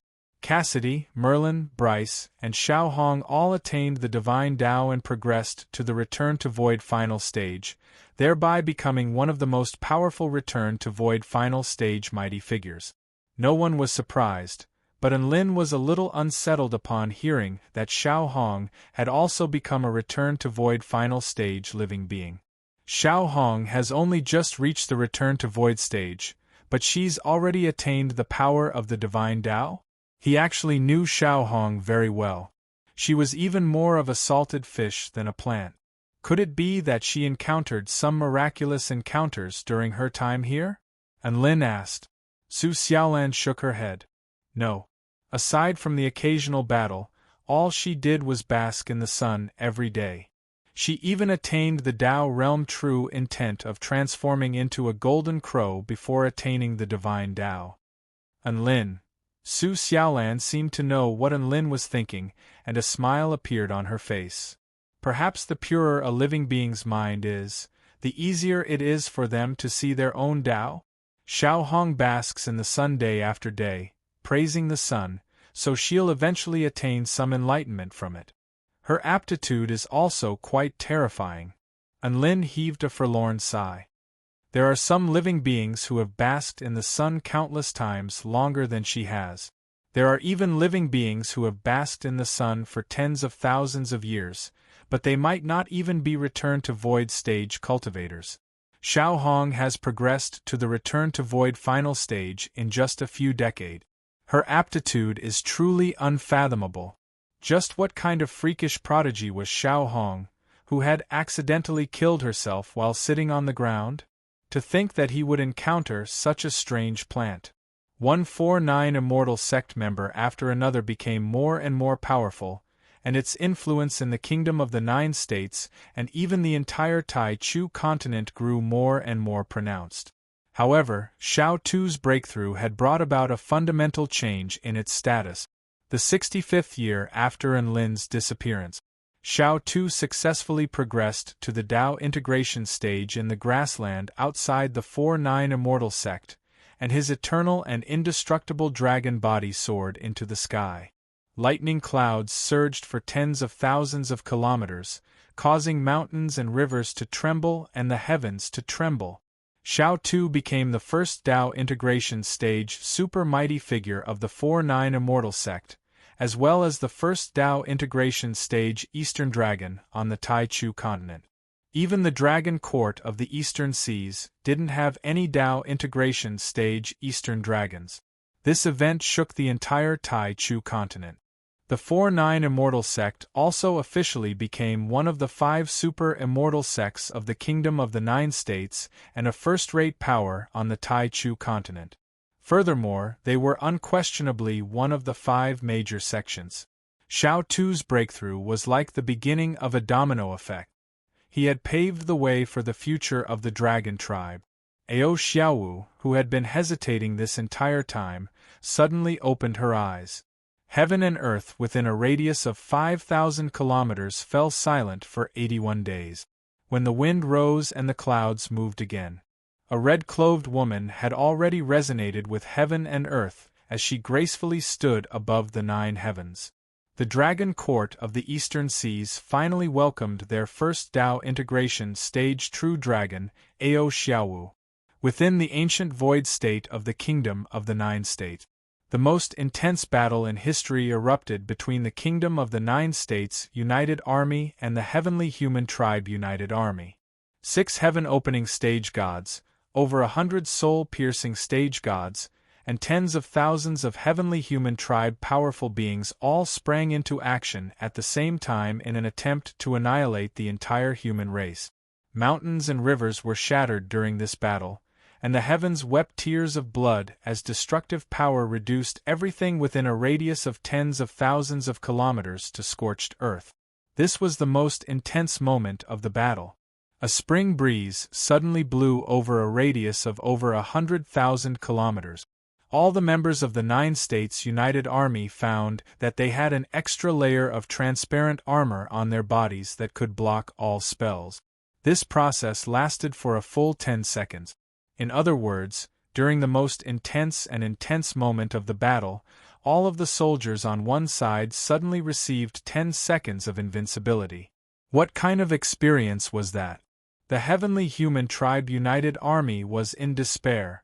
Due to this sudden development, the Kingdom of the 9 States United Army instantly won, and the Heavenly Human Tribe United Army was forced to retreat to over 100,000 kilometers away from the Kingdom of the 9 States. At that time, a handsome young man stood at the forefront of the Kingdom of the 9 States United Army. From that day onward, the name of the second Tao integration stage true dragon of the 4-9 Immortal sect reverberated throughout the entire continent. The 4-9 Immortal sect's name was once again renowned throughout the world. The Heavenly Human Tribe United Army's first crushing defeat caused their offensive to slow down. Su Xiaolan was quite elated to see the sect flourishing with each passing day, and she often traveled to the border of the opposite shore realm to inform the world of the changes that had taken place in the 4-9 Immortal sect. If Enlin could hear what she was saying, he would definitely be very happy. The sect was getting better and better, and it was about time for the sect leader, Enlin, to come back and visit, right? Su Xiaolan's words were drowned out by the wind and snow. This was a very foolish behavior, but she persisted and firmly believed that one day her words would reach Enlin's ears, and he would hear her call. Su Xiaolan's life was still very simple and pure. Cultivating, teaching disciples, fighting Little Huang, participating in battles, and waiting for Enlin. Day after day. Year after year. The 75th year after Enlin's disappearance. A holy flame suddenly engulfed the entire Vermilion Bird sect atop the Kingdom of the 9 States Divine Tree. A living being that had transcended the great Tao of heaven and earth broke through the heavens and rested atop the Divine Tree. All of the Vermilion Bird sect disciples witnessed an unforgettable scene. A true holy beast had appeared before their eyes. This was the true master of the Divine Tree, the one and only holy beast Vermilion Bird, which had been born from chaos.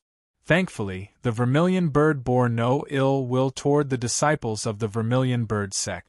It only barged into the mystic realm of the Vermilion Bird trial grounds, and no one knew what it was searching for. The restriction that prevented cultivators above the return to void stage from entering the Vermilion Bird trial grounds was completely useless against this holy beast. Now that the restriction was broken, many disciples and elders curiously followed him in. They seemed to have heard some kind of call. This was the call of the holy vermilion flame within their bodies, calling for them to enter the Vermilion Bird trial grounds. This was a call that they couldn't resist, and they didn't want to resist. That's right, the holy flame on the Divine Tree was the essential flame of the Vermilion Bird. Strictly speaking, they were the most legitimate inheritors of the holy beast Vermilion Bird. Almost all of the disciples of the Vermilion Bird sect could sense its summoning power. Su Xiaolan, who just so happened to be absorbing the power of the holy flame, immediately extinguished the summoning power of the vermilion bird within her body before following along with the vermilion bird. She didn't think that she would already be targeted by the vermilion bird at that time. A massive battle erupted within the vermilion bird trial ground. Countless ancient ferocious beasts began to awaken from their slumber as they unleashed boundless ferocious might. This was the terrifying scene that Enlin witnessed in his final moments within the vermilion bird trial ground. The holy beast vermilion bird's objective was to raise all of the ancient ferocious beasts to the ground.